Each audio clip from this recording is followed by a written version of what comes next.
My mother gave me an ultimatum at Christmas dinner in front of 26 relatives.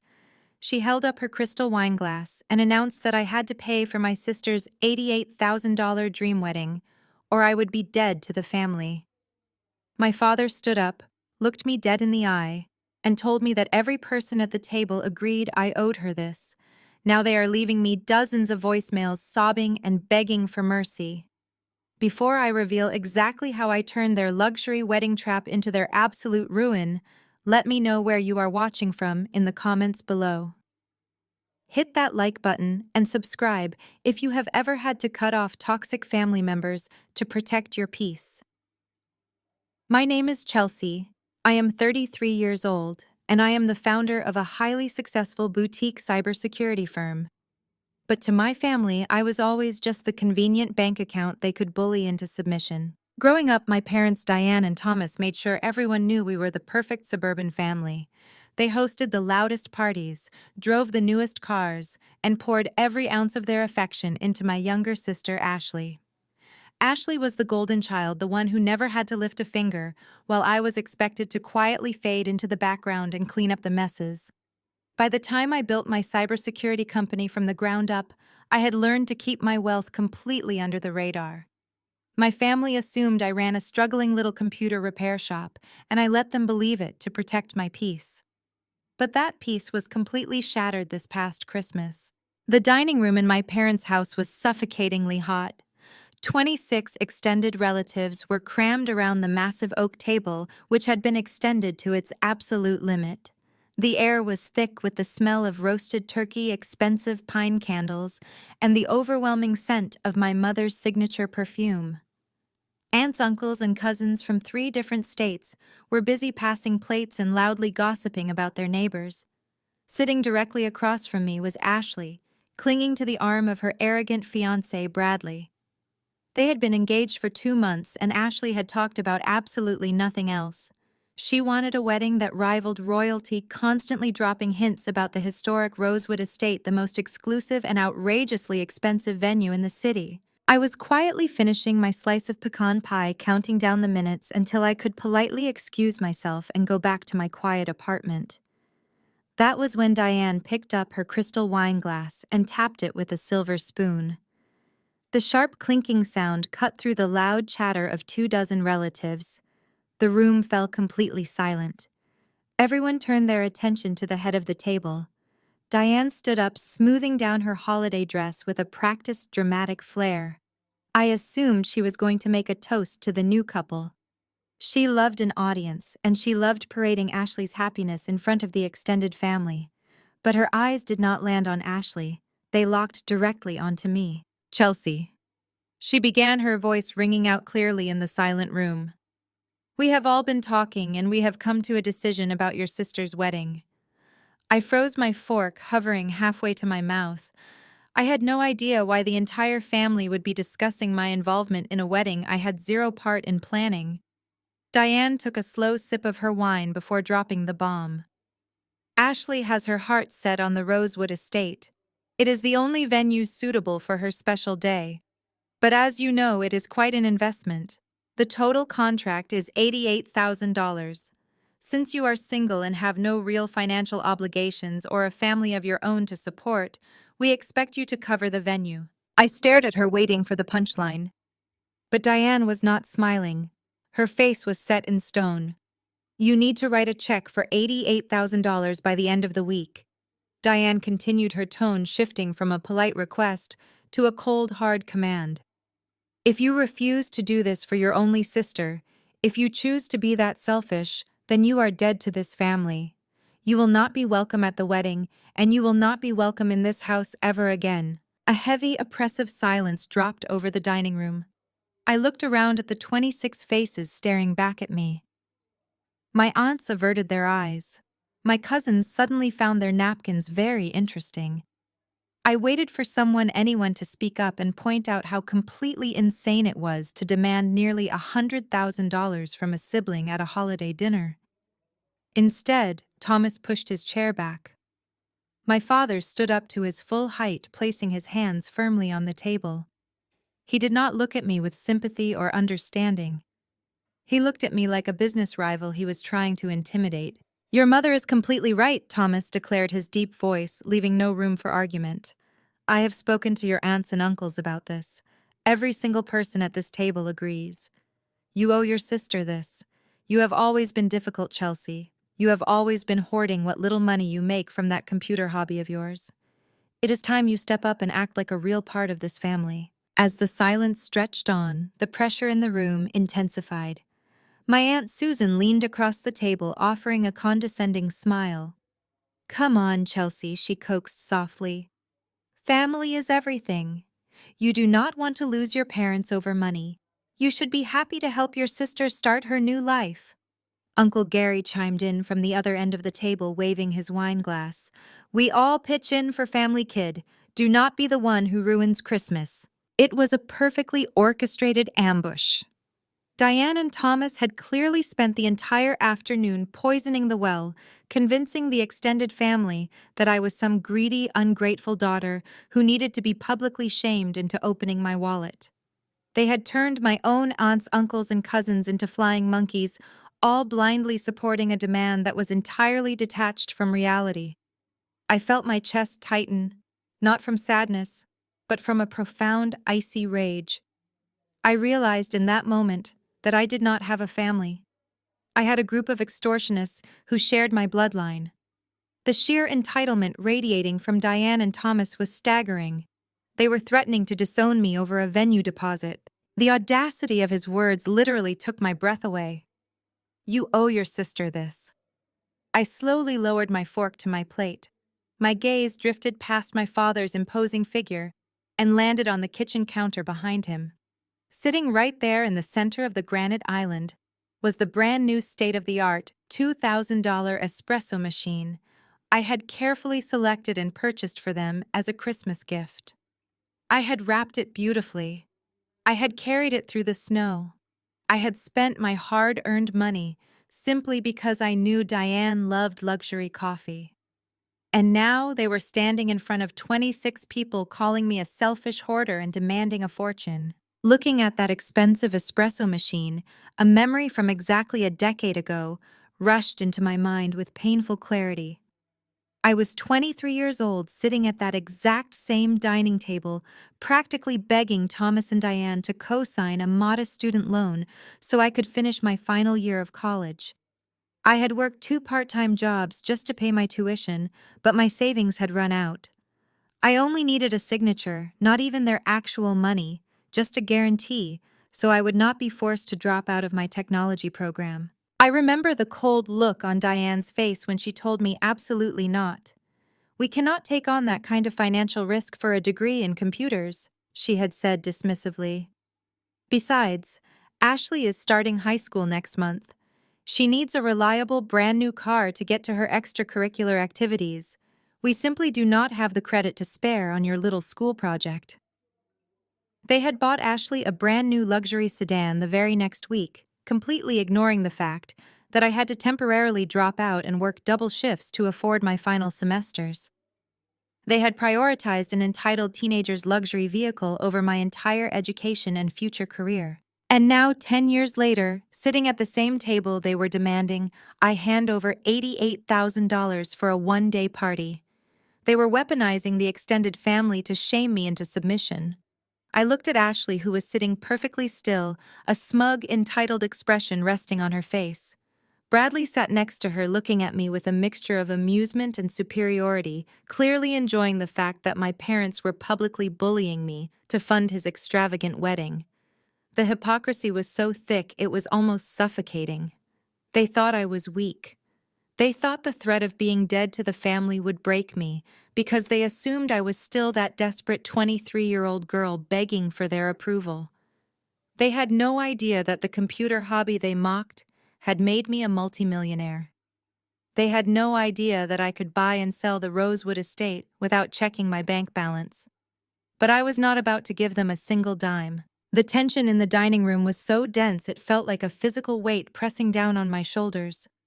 26 pairs of eyes were locked onto me, waiting for the inevitable crack. They expected my lower lip to quiver.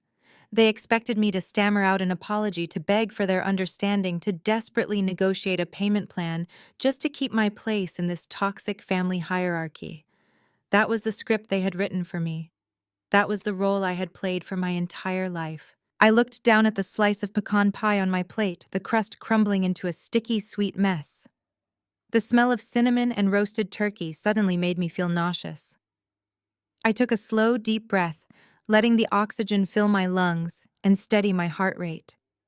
I had spent the last decade building a formidable business in the cutthroat world of cybersecurity. I negotiated with hostile corporate executives on a weekly basis. I handled multi-million-dollar data breaches without breaking a sweat. I was not going to be intimidated by a group of suburban bullies holding a crystal wine glass. I reached down and picked up my heavy linen napkin.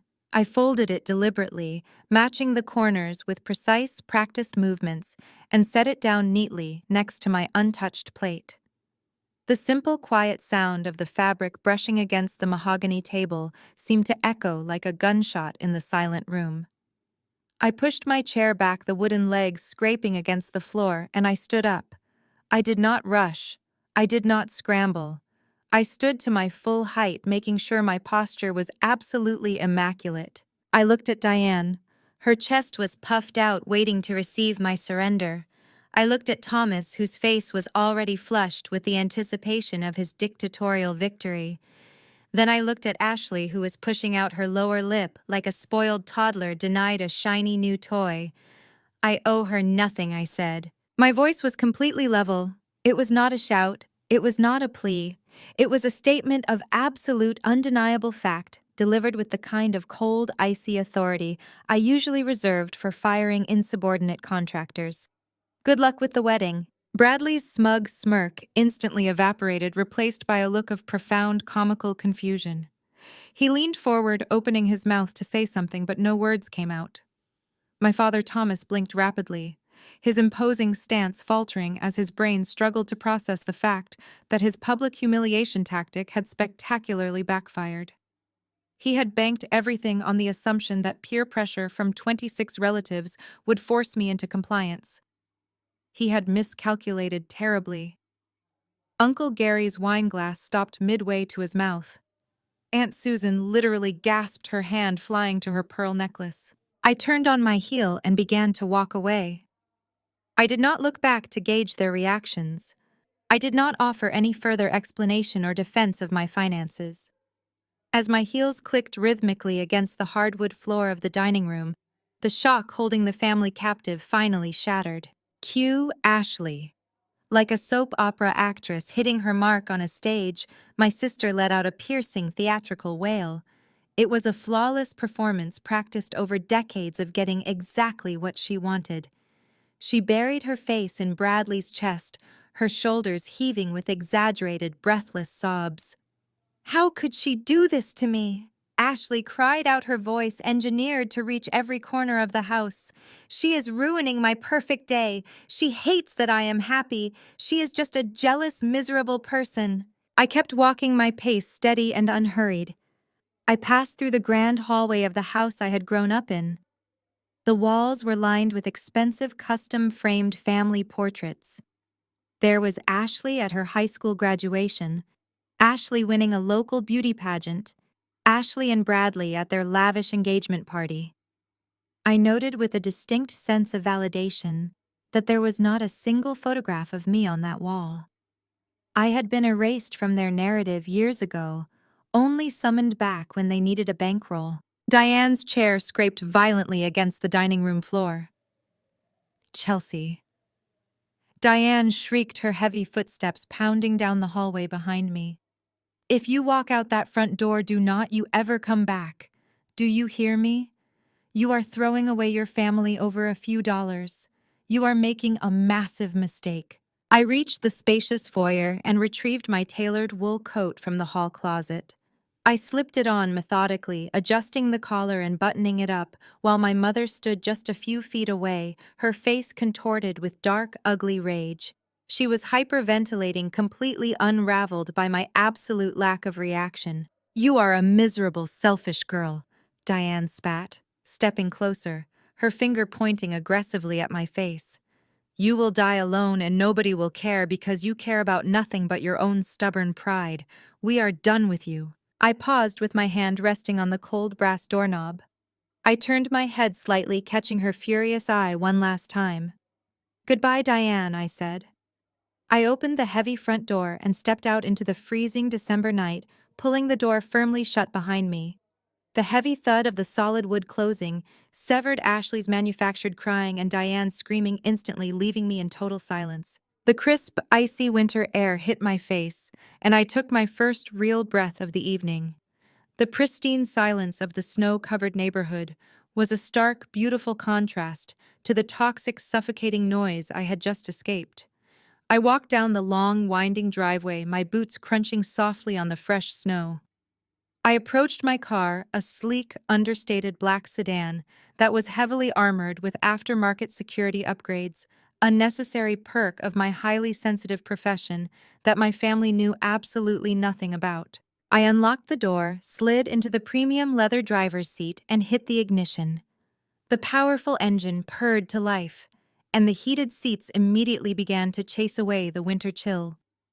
I gripped the steering wheel, my knuckles turning white for just a brief moment, as the adrenaline of the confrontation began to recede, leaving behind a cold, razor-sharp focus. I had finally done it. I had drawn the line in the sand and walked away. I was completely free of their manipulation. But just as I reached for the gear shift to pull out of the driveway, a sharp, urgent buzz vibrated through the quiet cabin of the car. My phone screen lit up brightly in the center console. I picked up the device, fully expecting to see a massive flood of angry text messages from the family group chat, demanding I turn the car around and apologize. Instead, the notification banner flashing across my screen was from the elite proprietary secure monitoring application linked directly to my personal banking and identity protection firm. The alert was flagged in bright glaring red, indicating a critical security event. Unauthorized hard credit inquiry detected. The notification read. I frowned, my professional cybersecurity instincts instantly taking over. I tapped the screen, utilizing my biometric thumb scan to unlock the highly secure application and pull up the detailed incident report. The raw financial data materialized before my eyes on the screen, and my blood ran absolute ice cold. Less than 20 minutes ago, while I was sitting at that dining room table eating pecan pie and listening to my mother's demands, a hard credit check had been initiated using my full legal name, my private home address, and my social security number. The inquiry originated from a high-end corporate event financing company, the exact type of commercial financial entity that processes massive luxury venue contracts. I stared at the glowing screen, the pieces of the puzzle aggressively and violently locking into place. My mind raced backward, replaying the entire Christmas dinner ambush with terrifying new clarity. Diane and Thomas had not orchestrated that massive public confrontation to simply ask me for an $88,000 handout. The public shaming the presence of the extended family, the ultimatum of being dead to the family, it was not a heavy-handed negotiation tactic. It was a calculated cover-up. They had already applied for the massive line of credit. They had already committed the fraud. They needed me to verbally agree to pay for the wedding in front of 26 witnesses so that when the financial paperwork eventually caught up to me, they could claim I had willingly authorized the transaction. They needed me broken compliant and accepting the financial burden as my duty as a sister to mask their crime. My parents had not just tried to extort me emotionally, they had committed a felony, they had stolen my identity. The sheer magnitude of their betrayal settled over me, replacing any lingering trace of familial obligation with a ruthless, calculated determination. They had likely dug up an old tax return or childhood medical record to steal my social security number. They had no idea who they were stealing from. They thought they were dealing with a quiet pushover who repaired laptops for a living. They did not realize they had just committed identity theft against a woman who built impenetrable data security fortresses for multinational corporations. I set my phone back down in the console. The emotional hurt I might have felt an hour ago was completely eradicated. In its place was a tactical mindset, sharp, analytical, and completely unforgiving. I put the car in drive and pulled smoothly away from the house I grew up in, leaving my past in the rearview mirror. It was no longer just about petty family drama. It was about absolute destruction. The morning sun streamed through the floor-to-ceiling windows of my downtown penthouse, casting sharp, bright angles across the polished concrete floors. My sanctuary was silent minimalist, and entirely paid for by the business my family thought was a joke. I walked into the kitchen, tying my silk robe, and approached my own espresso machine, a custom Italian model that made the $2,000 gift I had left at my parents' house look like a plastic toy. As the machine hummed to life, my secure personal phone resting on the marble island began to vibrate. It did not just vibrate once. It shuddered continuously, moving across the smooth stone surface like a panicked insect. I picked up the device and unlocked the screen. The notification counter on my messaging application displayed 99 unread messages. It had only been 8 hours since I walked out of their front door into the freezing snow, but my family had clearly spent the entire night weaponizing the digital space. The main family group chat, originally created to share bland holiday photos and recipe links, had been transformed into a toxic digital firing squad. I tapped open the chat and was immediately greeted by a massive wall of text from Diane. My mother had clearly foregone sleep to craft her manifesto. She sent 5 consecutive paragraphs, each one more unhinged than the last. She detailed my supposed crimes of selfishness, starting from my refusal to share my childhood toys to my ultimate betrayal of ruining Ashley's perfect Christmas. She called me a heartless, ungrateful daughter who cared more about hoarding pennies than supporting her own blood. She demanded that I march my stubborn self back to their house, hand over the $88,000 check, and drop to my knees to apologize to my sister. The entitlement radiating from the screen was so absolute it was almost clinical. Thomas had chimed in directly below her essay, typing in all capital letters to simulate shouting. He called me a disgrace to the family name and stated that I was legally and morally obligated to fix the mess I had made. He told the entire group chat that I had committed to paying for the venue and was now backing out, leaving Ashley in tears. It was a masterclass in gaslighting. They were publicly establishing a false narrative, constructing a paper trail of my supposed verbal agreement to cover up the fact that they had already stolen my identity to secure the funds. I took a slow sip of my perfectly brewed espresso, the rich, bitter taste grounding me in reality. I swiped away the text messages and navigated to my voicemail inbox. There were 38 new voice messages. Diane and Thomas had unleashed their flying monkeys. The aunts, uncles, and cousins who had sat in awkward silence at the dining room table had found their courage behind the safety of a telephone screen. They had been dispatched to break my resolve using guilt, shame, and venom. I tapped the first voicemail and put it on speaker, setting the phone down on the island. Aunt Susan's voice filled my quiet kitchen, shrill and dripping with condescension. "Chelsea, I am absolutely appalled by your behavior last night," she began, her tone vibrating with manufactured outrage. "Your parents have given you everything. They sacrificed their entire lives to raise you, and this is how you repay them. You are 33 years old and completely alone. You are a miserable spinster, and it is incredibly obvious that you are just jealous of Ashley's happiness. If you had a man who loved you, or a family of your own, you would understand what this wedding means. You need to apologize, write that check, and stop embarrassing yourself." I deleted the message. I did not feel hurt. I felt a clinical, detached fascination at how easily they manipulated her. Next was Uncle Gary. His words slightly slurred, indicating he had likely hit the holiday liquor cabinet before making the call. "Listen to me, you ungrateful brat," he growled through the speaker. "Your father is a good man, and you disrespected him in his own home. You think you are better than us because you live in the city with your little computers. You are nothing. You are going to write that check today, or I will personally make sure nobody in this family ever speaks to you again." Message after message played the same toxic tune. My cousin left a sobbing voicemail accusing me of giving my mother a panic attack. Another aunt texted me Bible verses about honoring my father and mother. It was a coordinated psychological assault designed to overwhelm my nervous system and force me into compliance. In the past, a barrage like this would have sent me into a spiral of anxiety and self-doubt. I would have drafted a dozen apologies trying to explain my side, begging them to understand my perspective. I would have desperately tried to fix the narrative. But the woman who used to cry over their rejection was gone. She died the moment I saw that unauthorized credit inquiry alert.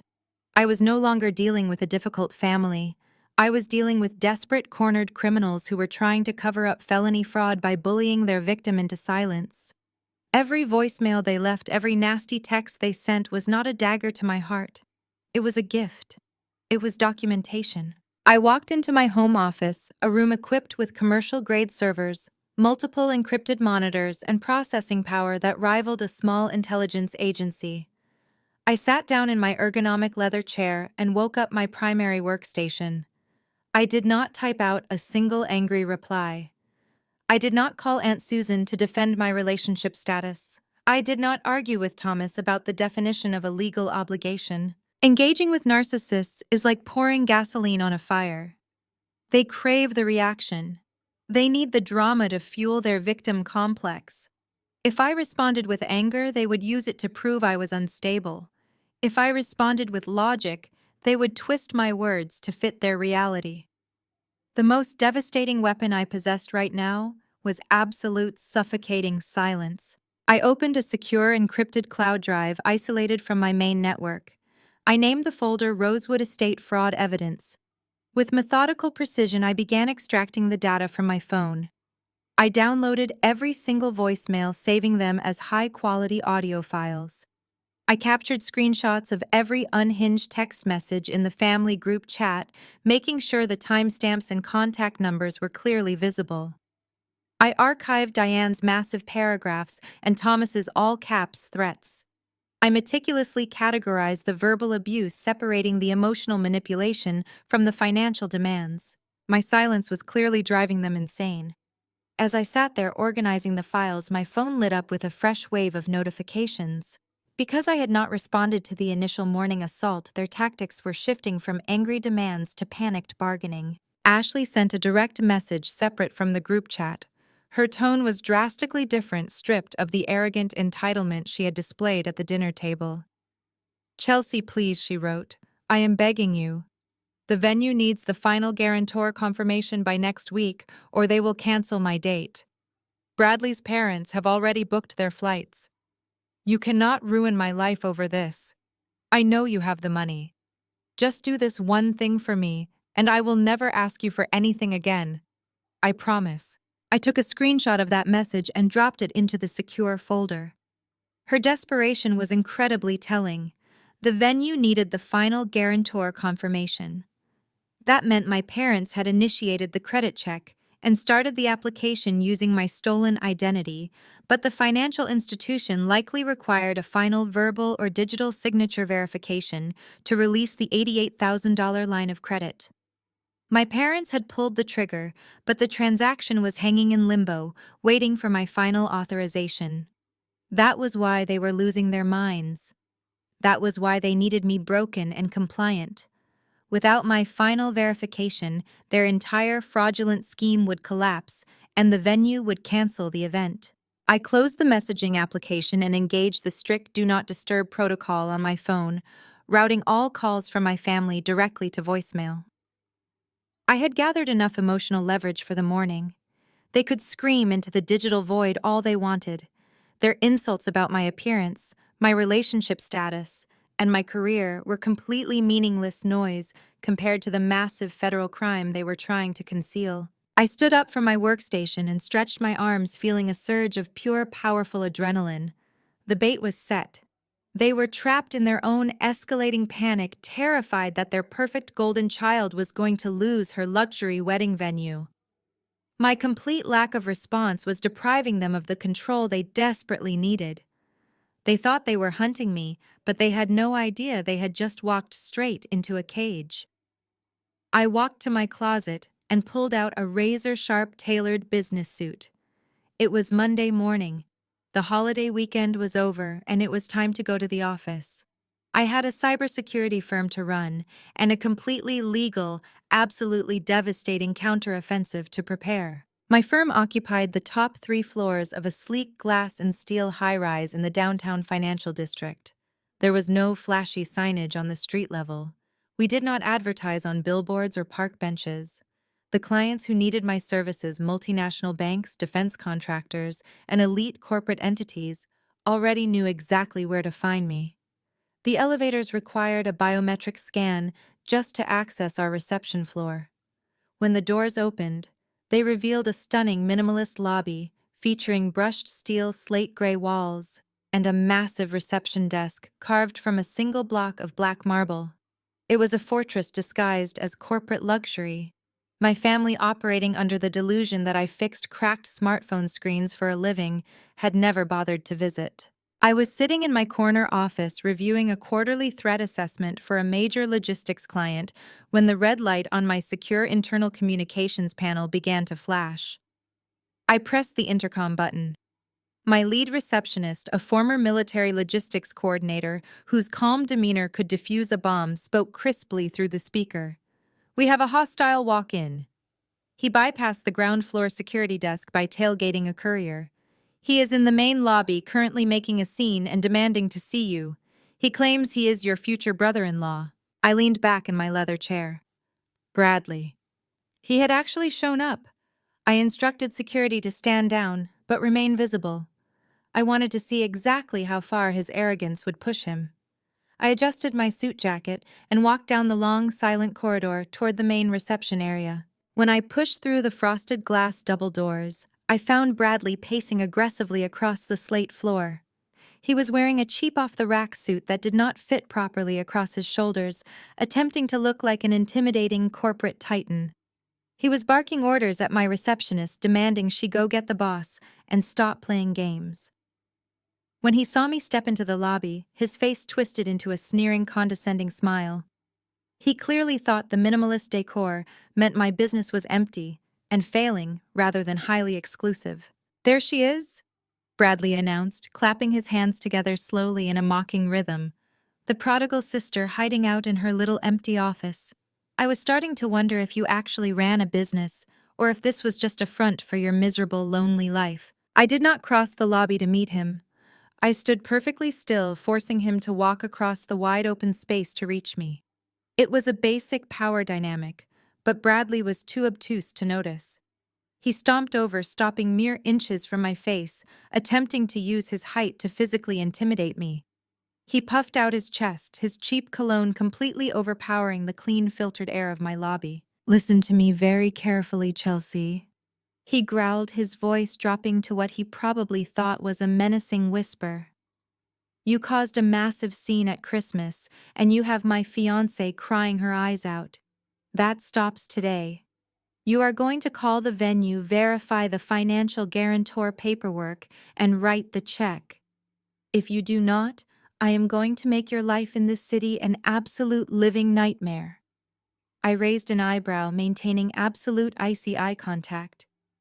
"Is that a threat, Bradley?" "It is a promise," he spat, leaning in closer until I could see a vein bulging in his neck. "You think you can just walk away from your family? You think you can disrespect my future wife? I have connections in this city. I know people. I will go online and write reviews about your pathetic little computer shop until your reputation is completely destroyed. I will tell the local business community that you are a fraud, an unstable lunatic who steals from her own family. I will make sure nobody ever hires you to fix a single laptop ever again. You will be bankrupt and begging us for a loan before the wedding even happens." I had to bite the inside of my cheek to keep from laughing out loud. Bradley was standing in a lobby that cost more to design than his entire net worth, threatening to ruin my reputation on local review sites. He had absolutely no comprehension of the corporate stratosphere I operated in. My clients did not read online reviews. They required federal security clearances. "Are you quite finished?" I asked, my voice flat and completely devoid of emotion. Bradley's face flushed an ugly shade of red. My lack of fear was clearly infuriating him. He threw his hands up in the air, pacing in a tight, aggressive circle. "You are just incredibly selfish," he shouted, his voice echoing off the slate walls. "Everyone else is doing their part for this wedding. We are all making sacrifices, but you just want to sit here in your empty office playing businesswoman while your family bleeds themselves dry." I crossed my arms. "And what exactly are your massive sacrifices, Bradley?" "I am bringing my family's legacy to the table," he boasted, inflating his chest again. "And your parents are stepping up like real family should." Thomas is pulling cash straight out of his construction supply company to handle our luxury honeymoon in the Maldives. Your father is literally financing 2 weeks in a 5-star overwater villa for us through his corporate accounts. The absolute least you can do is cover the venue, you ungrateful brat. The air in my lungs turned to ice. I maintained my blank expression, but inside my mind was running a high-speed diagnostic on the information he had just dropped. Thomas was using his construction supply company to fund a luxury honeymoon in the Maldives. That was impossible. I knew the commercial real estate market in our region intimately because my firm secured data for several major commercial developers. I knew for an absolute fact that Thomas's construction supply company had lost 2 of its largest commercial contracts in the previous quarter. The housing market had slowed, and his warehouse inventory was reportedly sitting stagnant. I had heard rumors through my corporate network that he was struggling to make payroll for his truck drivers.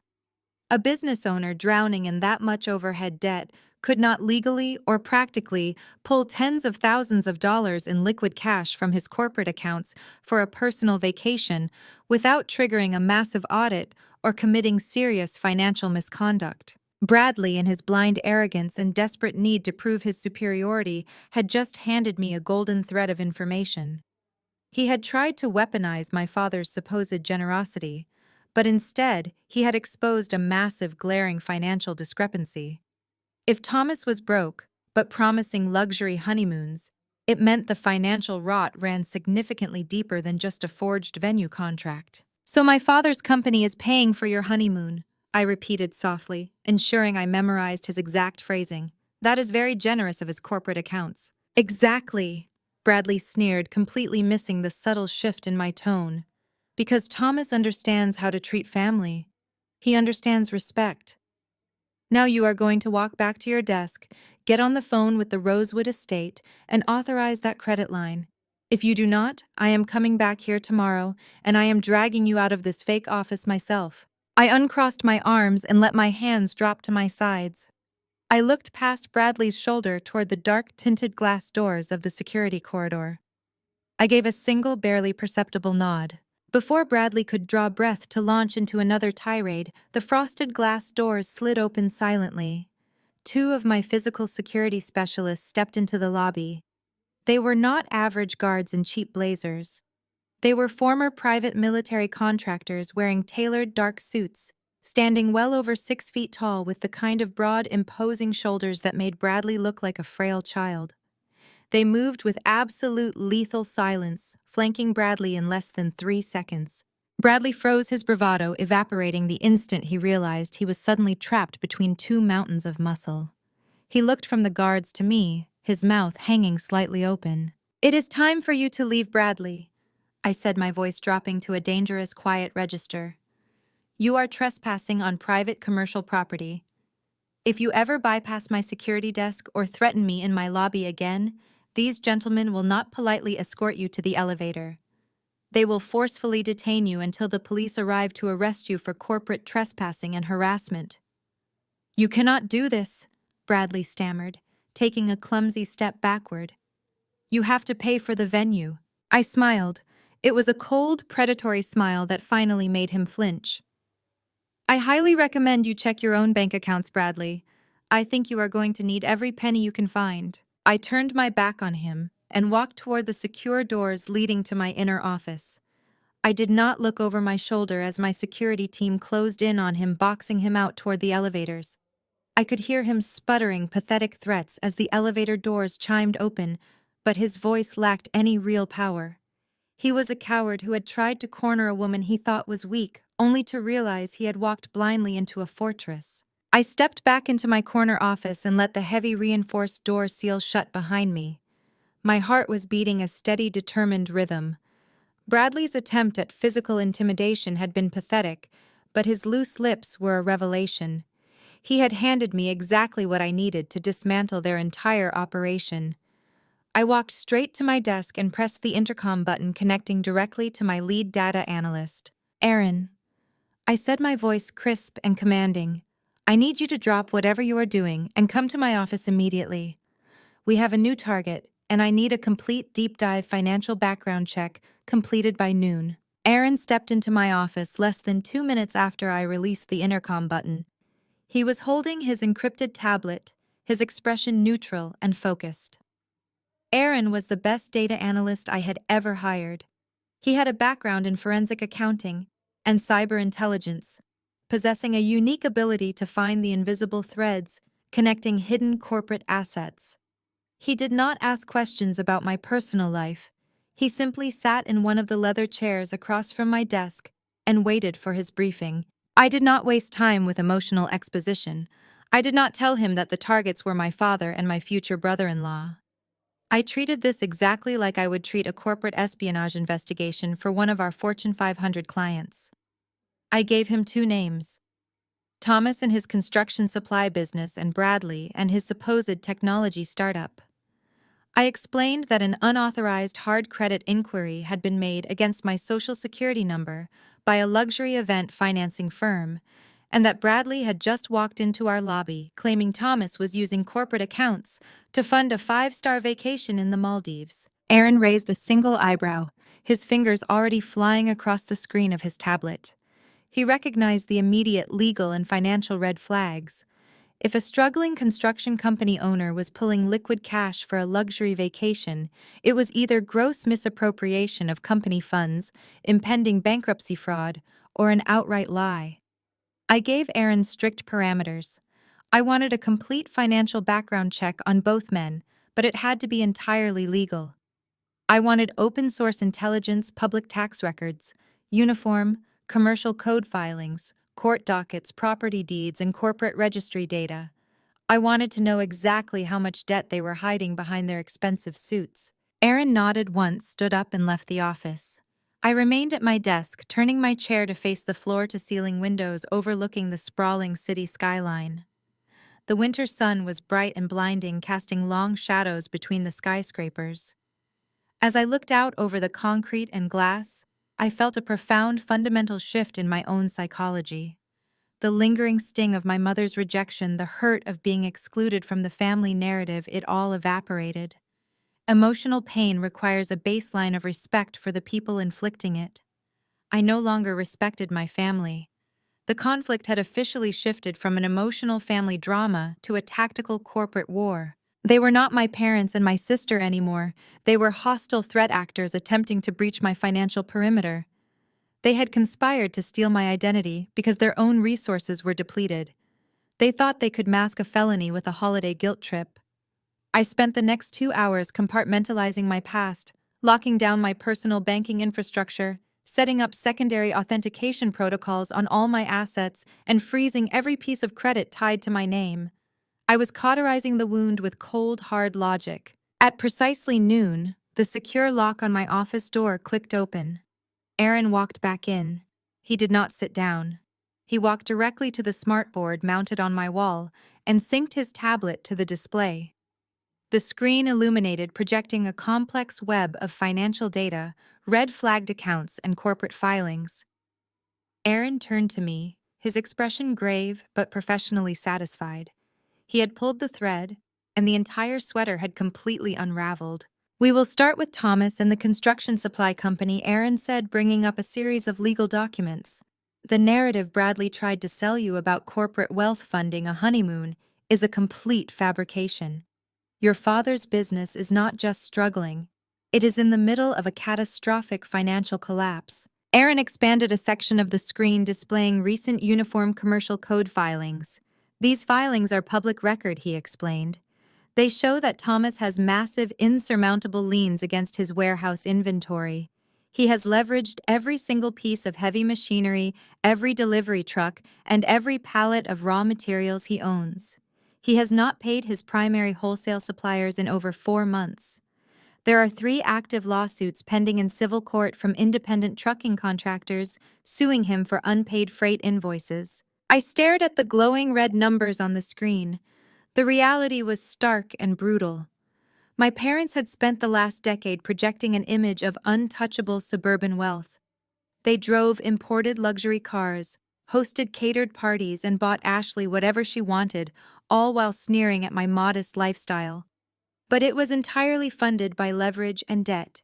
They had mortgaged their future to maintain a facade. His corporate accounts are practically empty.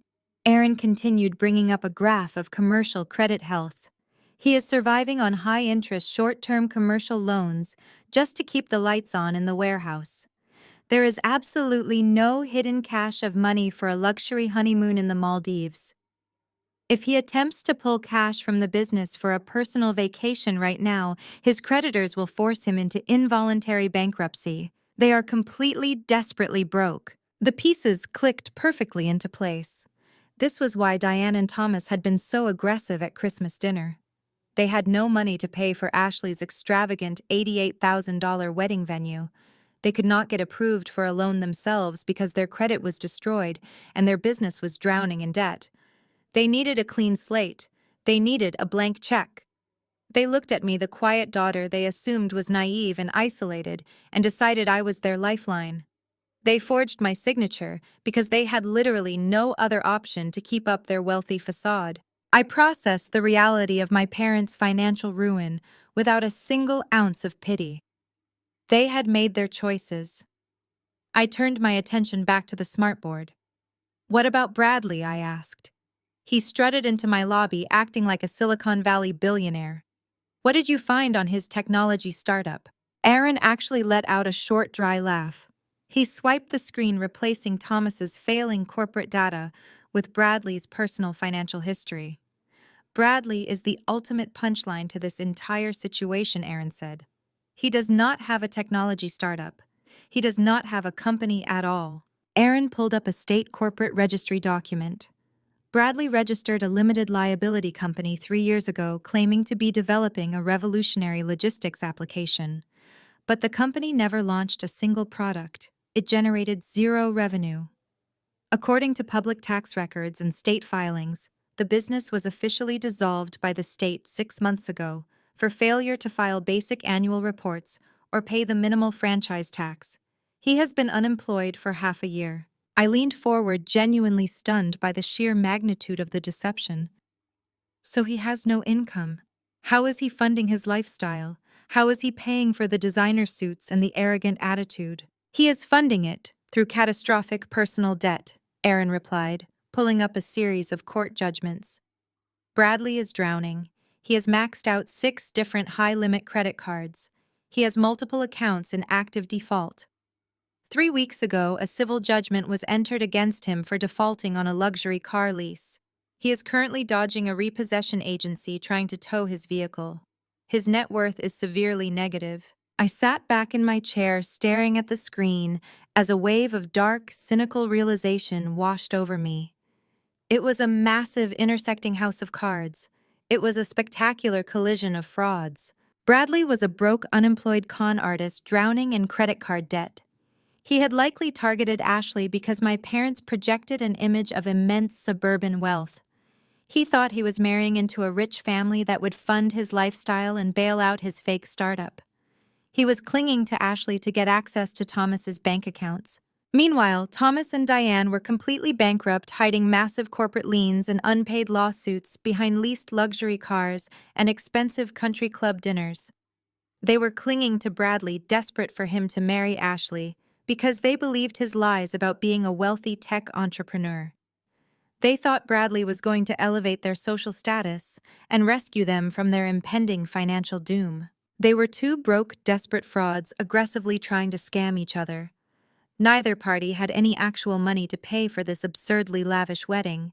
When the bills started coming due and the venue demanded a massive deposit, the 2 scammers collided. They both realized the other's pockets were empty. Instead of calling off the wedding or admitting their mutual poverty, they panicked. They needed a third party to foot the bill so they could both maintain their wealthy illusions. They decided to use me. They banded together the bankrupt father and the fraudulent fiancé and agreed to sacrifice me to save their pride. They stole my identity, pulled my credit, and ambushed me at Christmas dinner, hoping to bully me into signing my life away to fund their mutual delusion. "Thank you, Aaron," I said, my voice eerily calm. "Save all of this data to the secure server. I want hard copies printed and placed in a sealed folder." Aaron nodded, wiped the smartboard clean, and quietly exited the office. I was left alone with the absolute truth. The emotional manipulation, the screaming, the tears, it was all cheap theater designed to distract me from a desperate criminal conspiracy. They had thought they could outsmart me. They thought I was just a naive girl who fixed computers. They had absolutely no idea the kind of hell I was about to rain down upon them. I turned back to my primary workstation. The data dive had provided me with the ultimate leverage. I knew their vulnerabilities. I knew exactly where their financial armor was cracked. Bradley was terrified of being exposed as a broke fraud to Ashley, and Thomas was terrified of his business collapsing in front of his wealthy suburban friends.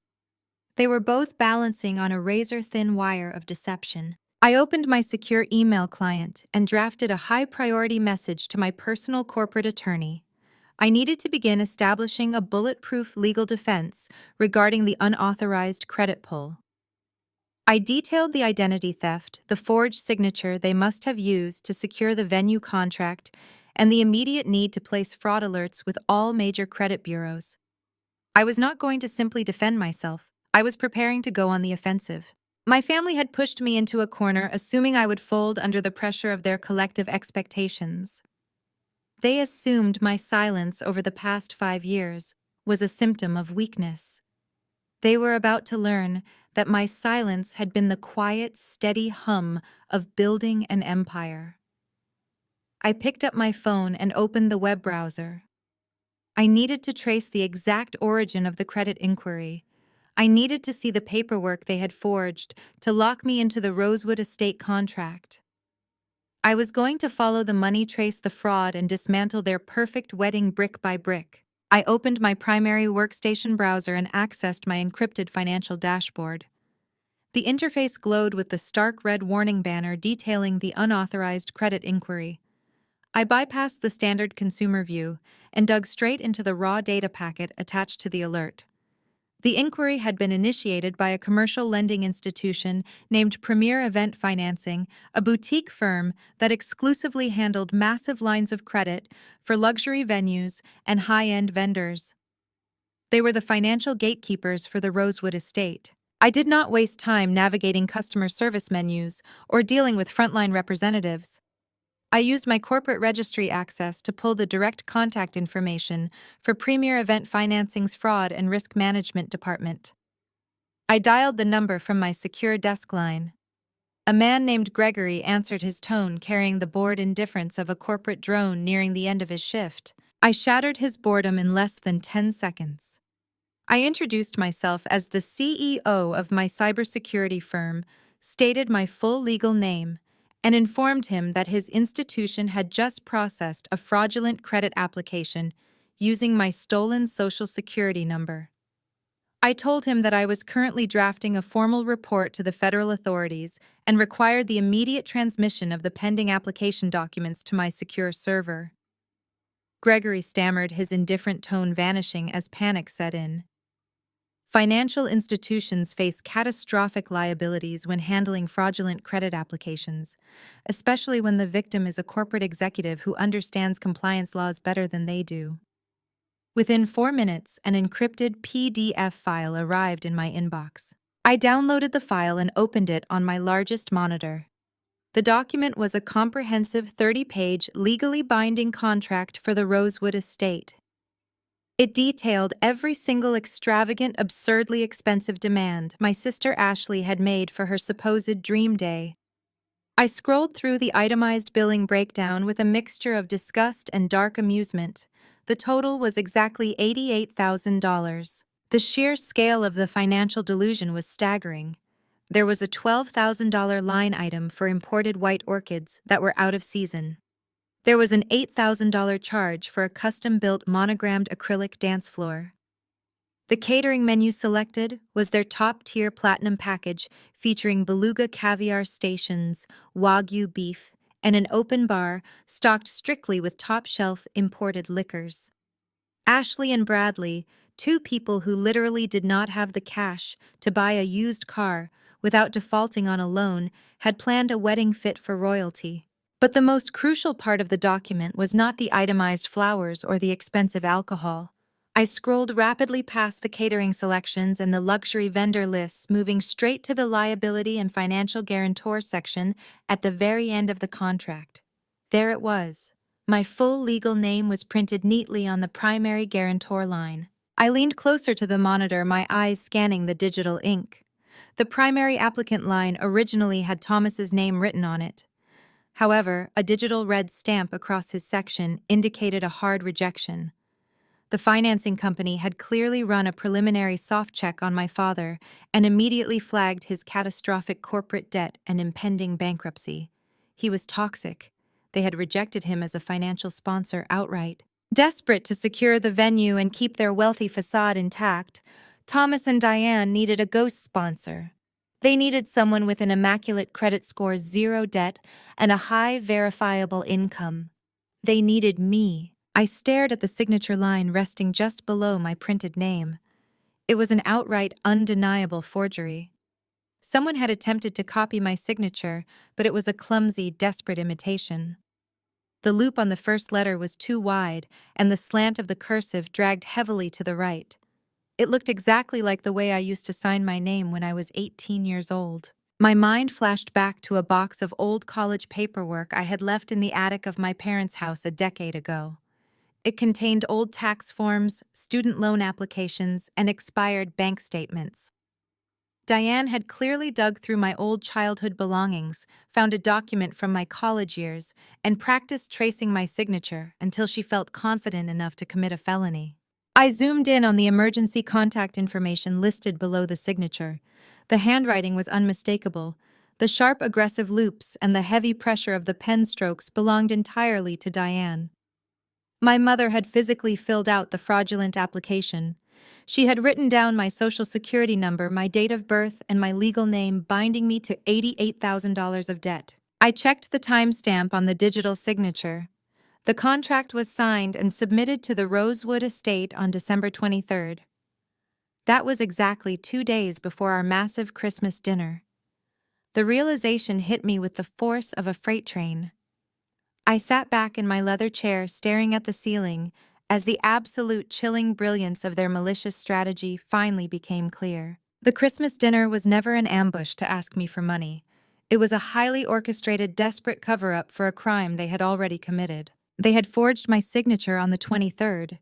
They submitted the paperwork to the venue. But commercial financing for amounts nearing $100,000 rarely gets approved instantly. The financing company likely informed them that a hard credit pull and final verification would take a few days to process, due to the holidays. Diane and Thomas knew the credit alert would hit my phone the moment the financing company processed the application. They knew I would find out. They were trapped. If I saw the alert and reported it as fraud, they would be exposed, the wedding would be canceled, and they would face felony charges. They needed a way to legitimize the forged signature before I could report it. So they invited 26 extended family members to Christmas dinner. They fed them, poured them expensive wine, and painted me as the villain. Then they staged the grand ultimatum. They demanded I pay for the wedding in front of an audience, banking entirely on my lifelong habit of caving to their emotional abuse. They calculated that the immense peer pressure from aunts, uncles, and cousins would force me to lower my head and say yes. If I verbally agreed to pay for the venue in front of 26 witnesses, Diane and Thomas were off the hook. When the bank inevitably called me to verify the massive line of credit, I would feel obligated to authorize it because I had publicly committed to the family. The verbal agreement at dinner was designed to legally launder their identity theft. They did not ambush me to beg for cash. They ambushed me to forcefully recruit me as a silent accomplice in their own fraud. I pulled the physical printed copy of the contract from the printer tray. The paper felt heavy in my hands.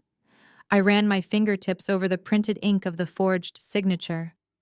The audacity required to sit in a room practice tracing your own daughter's name and then bind her to a mountain of debt was a level of sociopathy I had previously thought my mother was incapable of reaching.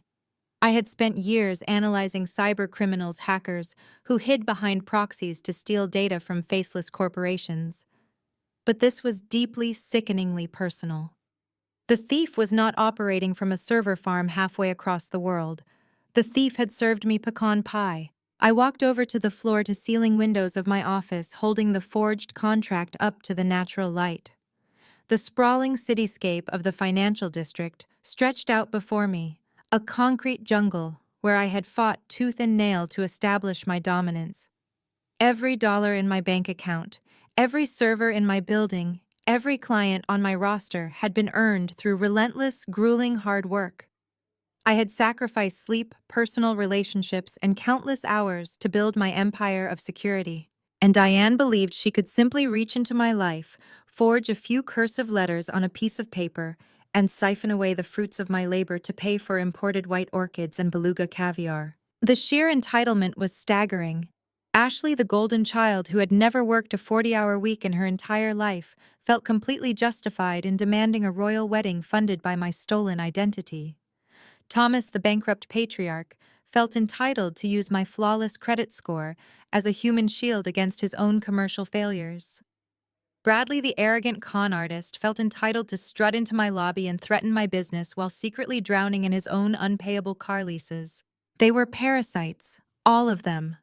They had attached themselves to my financial health, hoping to drain me dry so they could continue masquerading as the suburban elite.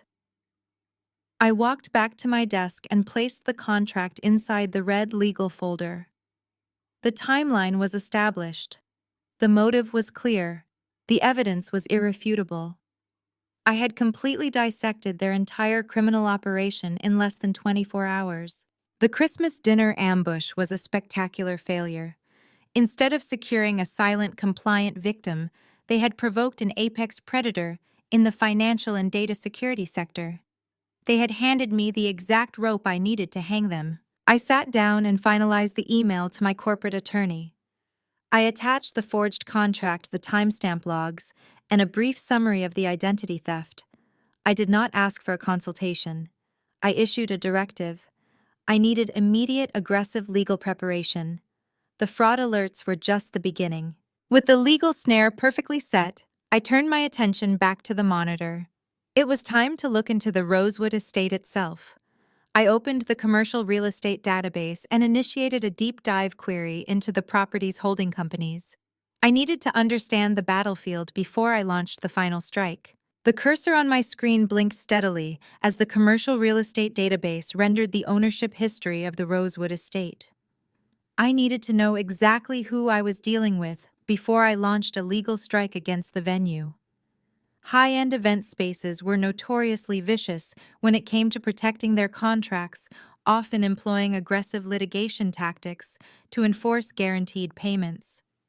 I picked up my secure desk phone and dialed the corporate management office for the estate, bypassing the general booking line and using an administrative directory code Aaron had extracted.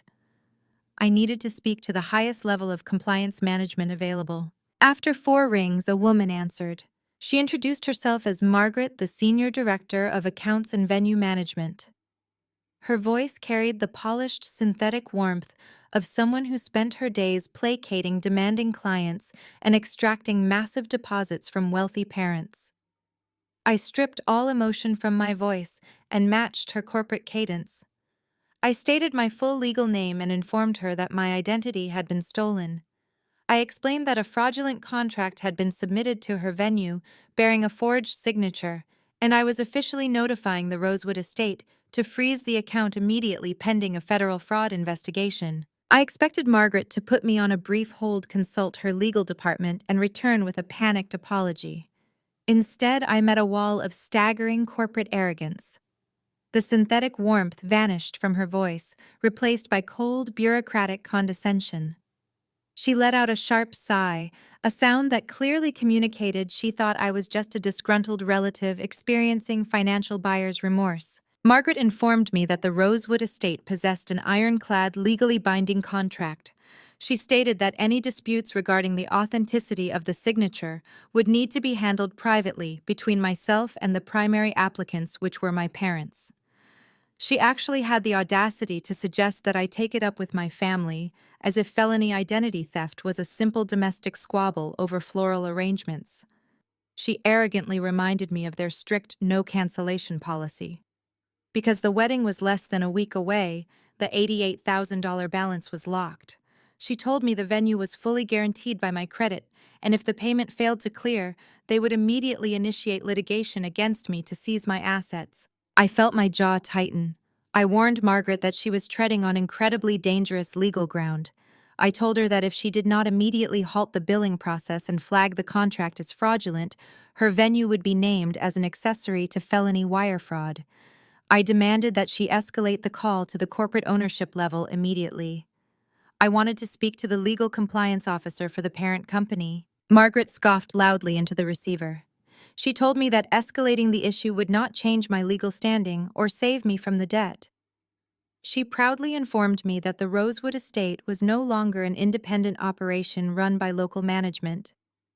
She stated that they had been acquired last month in a massive commercial real estate buyout, and their new parent company had instituted incredibly strict liability protocols to crush people who tried to back out of contracts. She dropped the name of the parent company with profound, sneering arrogance, assuming it would intimidate me into backing down. She told me that the estate was now exclusively owned and operated by a private commercial investment group called Obsidian Horizon Holdings. The moment she said the name, the ambient noise of the city outside my window seemed to vanish entirely. The low hum of the servers, the distant wail of a siren, the ticking of the clock on my wall, it all faded into absolute silence. I stopped breathing for a fraction of a second. I blinked, my eyes darting to my secondary monitor where my personal asset portfolio was constantly displayed. I asked Margaret to repeat the name of the parent company just to ensure my ears were not deceiving me. I needed to hear her say it one more time. Margaret repeated it, spelling out Obsidian Horizon Holdings with agonizing, condescending slowness. She bragged that they were a massive, untouchable corporate entity.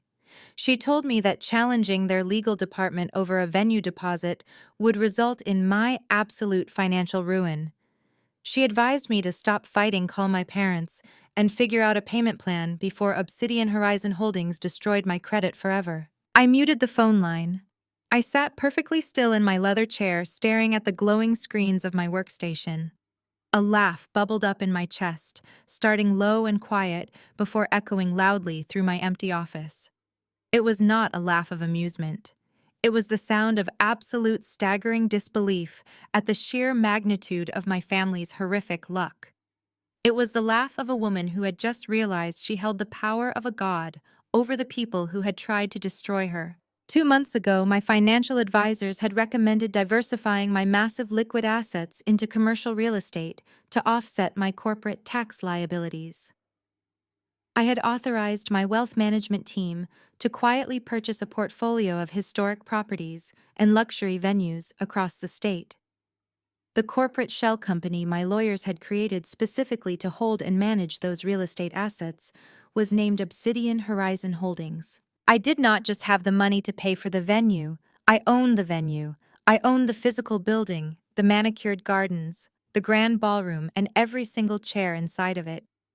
I owned Margaret's employment contract. I was the supreme, absolute landlord of my sister's dream wedding. I unmuted the phone line. My voice was dangerously quiet. I did not yell. I did not threaten her with lawsuits anymore. I simply gave a command. Margaret, I said, my tone dripping with absolute authority, I want you to open your internal corporate directory right now. I want you to navigate to the executive leadership portal for Obsidian Horizon Holdings. I want you to read the name of the primary shareholder and chief executive officer out loud to me. Margaret let out a frustrated huff, clearly annoyed by my demand. I do not have time for these games, she snapped. I am trying to run a business. Open the directory. Margaret, I commanded, injecting every ounce of my corporate dominance into the sentence.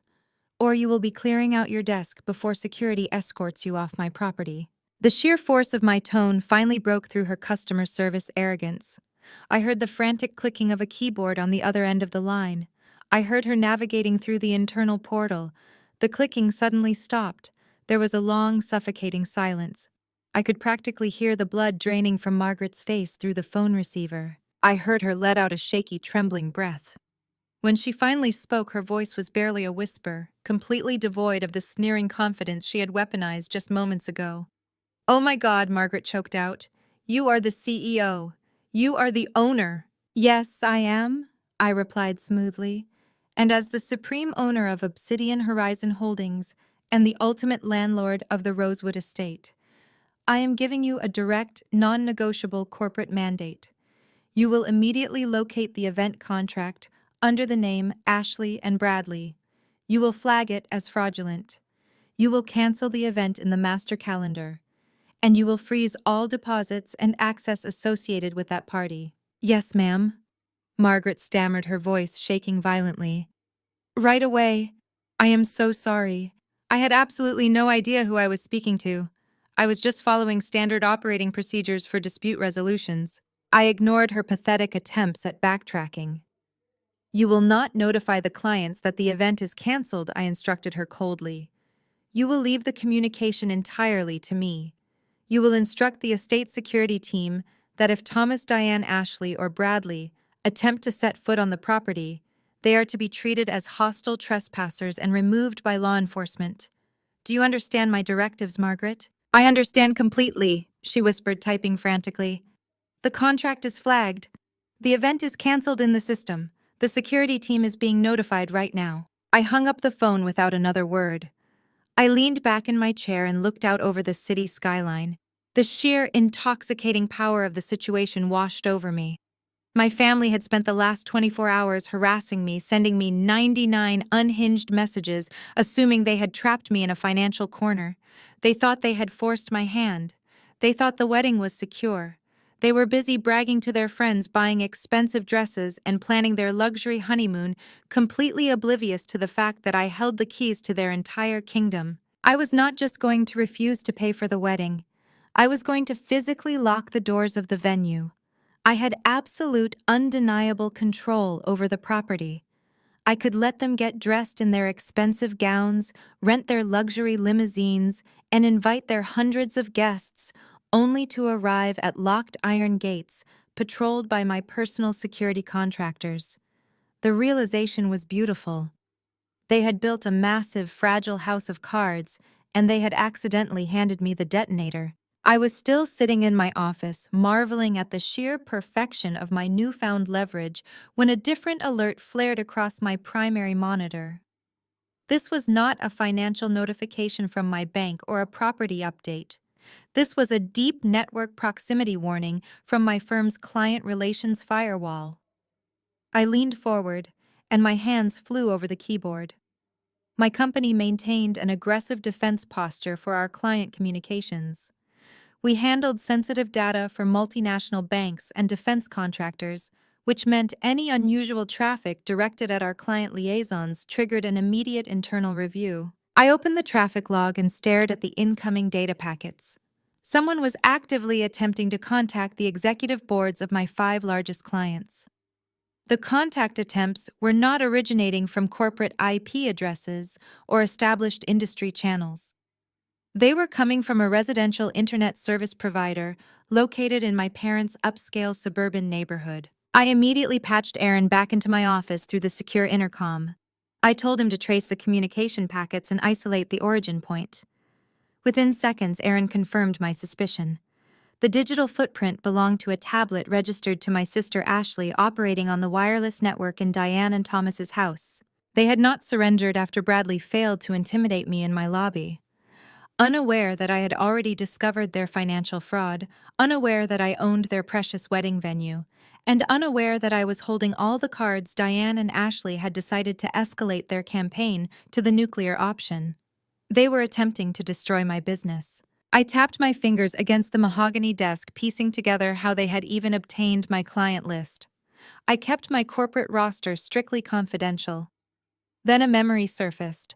7 years ago, when I was first building the agency and working out of a tiny apartment, I had temporarily forwarded my mail to their house during a brief transition period.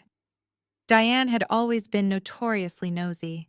She must have snooped through my business mail, copying down the names of the corporate entities I was corresponding with. She had held on to that outdated stolen list for 7 years, waiting for a moment to use it against me. They thought my business was still a fragile, struggling startup. They thought that calling a few clients and causing a scene would terrify me into submission. They did not comprehend that the companies on that list were now massive corporate juggernauts, and I was their primary security contractor. I did not panic. I did not rush to call my mother and beg her to stop. I smiled. They were handing me the final nail for their legal coffin. I initiated a Level 4 communication intercept. Using my administrative privileges, I silently routed all incoming emails and voicemails directed at my firm's client liaisons into a secure, isolated sandbox server. I wanted to see exactly what kind of poison they were trying to inject into my professional network. I opened the sandbox and began playing the intercepted audio files. The first voicemail was from Diane, directed at the chief operations officer of a major logistics firm. Her voice dripped with manufactured frantic concern. She introduced herself as my mother and launched into a spectacularly unhinged performance. She claimed that she was calling out of desperation because her daughter Chelsea was experiencing a severe catastrophic mental breakdown. She lied with breathtaking ease, stating that I was acting erratically, suffering from delusions, and had recently become financially unstable. She warned the executive that I was no longer fit to handle sensitive corporate data and that my business was on the verge of total collapse. She strongly advised them to terminate my contract immediately for their own security. I listened to the recording twice. The malicious intent was staggering. She was actively trying to incinerate my professional reputation and strip away my livelihood, all because I had refused to fund a party. The next intercepted file was an email drafted by Ashley sent to the board of directors of a financial institution I protected. Ashley lacked our mother's theatrical flair, opting instead for pure vindictive slander. She wrote that I was involved in shady, unethical financial practices. She claimed I was currently under investigation for stealing money from my own family and that my cybersecurity firm was just a front for illegal activities. She urged the board to cancel their contracts before my impending arrest brought bad press to their institution. They were truly delusional. They believed that sending unverified, frantic messages from a personal email address would instantly convince powerful executives to abandon their multi-million-dollar security infrastructure. They thought the corporate world operated like their suburban gossip circles, where a single nasty rumor could destroy a reputation overnight. They did not realize that corporate executives do not panic over random emails from angry relatives. More importantly, they did not realize that every single piece of communication they sent was being trapped, logged, and analyzed by my team. I called Aaron back into the office. I instructed him to run a full forensic capture on the sandbox server. I wanted the metadata, the IP addresses, the audio files, and the digital signatures perfectly preserved and legally authenticated. We were building an airtight chain of custody. While Aaron processed the technical data, I drafted a comprehensive brief for my corporate legal team. This was no longer just about the $88,000 forged venue contract. This was tortious interference with prospective economic advantage. It was corporate defamation. It was malicious slander with the explicit intent to cause catastrophic financial harm to a corporate entity. In the business world, attempting to sabotage a commercial contract is not a petty family squabble. It is a severe civil offense that carries massive financial penalties. Diane and Ashley were aggressively generating evidence of their own liability. They were digging a financial grave so deep they would never see daylight again. My lead corporate attorney responded to my brief within 10 minutes. His email was short and ruthlessly efficient. He confirmed that the evidence of defamation and tortious interference was absolute perfection. Combined with the felony forgery of the venue contract, we had enough legal ammunition to strip my family of every single asset they possessed and leave them drowning in punitive damages. He immediately began drafting the cease and desist orders and preparing the civil litigation filings. I sat back and watched the interception logs update in real time. Ashley sent another email. Diane left another frantic, sobbing voicemail. I let them exhaust themselves. I let them spend hours pouring their toxic energy into a digital void, completely unaware that their sabotage campaign was entirely contained within my servers. Not a single client ever saw their emails or heard their voicemails. My professional reputation remained absolutely untouched, protected by the very technology they mocked. Their escalation only confirmed that my strategy was working. Their panic was peaking because the wedding date was rapidly approaching, and they still believed the venue required my final authorization to release the funds. They were lashing out like trapped animals, using every weapon they thought they had to break my resolve. They expected me to call them crying. They expected me to surrender my credit score and my dignity just to make the harassment stop. They truly believed that if they made enough noise and caused enough trouble, I would revert to the obedient, silent daughter they could use as a doormat. They were completely blind to the reality of their situation. They were broke. They were frauds. They were guilty of felony identity theft, and their entire luxury wedding was resting in the hands of the daughter they were currently trying to destroy. I checked the calendar on my desk. The rehearsal dinner was scheduled for Friday evening at an upscale downtown restaurant. The wedding itself was slated for Saturday at my newly acquired Rosewood estate. I had 3 days to finalize the trap. I instructed my legal team to hold all the civil litigation filings and cease and desist orders. I told Aaron to continue monitoring and capturing the defamation attempts without blocking them at the source. I wanted Diane and Ashley to feel emboldened. I wanted them to believe their vicious campaign was proceeding exactly as planned. I wanted them to walk into that rehearsal dinner feeling arrogant, victorious, and completely untouchable. The higher they climbed on their pedestal of lies, the more devastating the fall would be. I was not going to stop them from digging their hole. I was going to hand them a bigger shovel. I locked my workstation, stood up, and smoothed my tailored suit. The digital harassment meant nothing. The office intimidation meant nothing. The slander campaign was just a pathetic display of their weakness. I was in absolute control of the board, and I was going to let them play their final desperate moves before I swept all their pieces onto the floor. Wednesday morning arrived with a deceptive calm. I was sitting at my desk reviewing the final logistical details for the Rosewood estate eviction when my secure personal line buzzed. I had maintained the strict communication block on my family for days, letting their frantic voicemails and emails pile up in the isolated server. But this particular incoming call bypassed the general routing. It was Diane. She was using a burner number or a borrowed phone to circumvent my digital barricade. I stared at the flashing caller ID. The venue deadline was closing in like a vice, and I knew she was completely out of options. I tapped the screen and accepted the call. I did not say hello. I simply breathed into the receiver and waited for her to play her hand. "Chelsea, honey, is that you?" Diane's voice floated through the speaker. It was a jarring, sickeningly sweet sound. The venom, the rage, and the theatrical sobbing from the past few days had completely vanished. In their place was the gentle, concerned tone of a loving matriarch who simply wanted the best for her family. It was a performance worthy of an award, and it sent a cold shiver of disgust down my spine. "I am here, Diane," I replied, keeping my voice flat and unreadable. "I know we have had a terrible few days, Chelsea." She sighed, projecting a masterclass in manufactured exhaustion. "Your father and I have barely slept. We have been doing so much soul-searching. We realized that things got entirely out of hand at Christmas dinner. We were stressed about the wedding preparations, and we took it out on you. It was wrong, and we just want to put this entire ugly chapter behind us. We want to forgive and forget." The sheer audacity of her pivot was breathtaking. She was attempting to sweep felony identity theft, commercial fraud, and a malicious corporate defamation campaign under the rug of holiday stress. She wanted to forgive and forget, as if I was the one who had committed a crime. But I knew exactly why she was changing her tactics. The bullying had failed. The intimidation had failed. The slander had failed. Now she was reverting to the oldest trick in the toxic playbook, the fake olive branch. She needed me compliant, and she was willing to play the forgiving mother to get there. I listened to her breathe on the other end of the line, waiting for my response.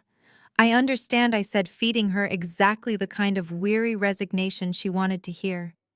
It has been a very long week. Oh, sweetheart, I knew you would understand.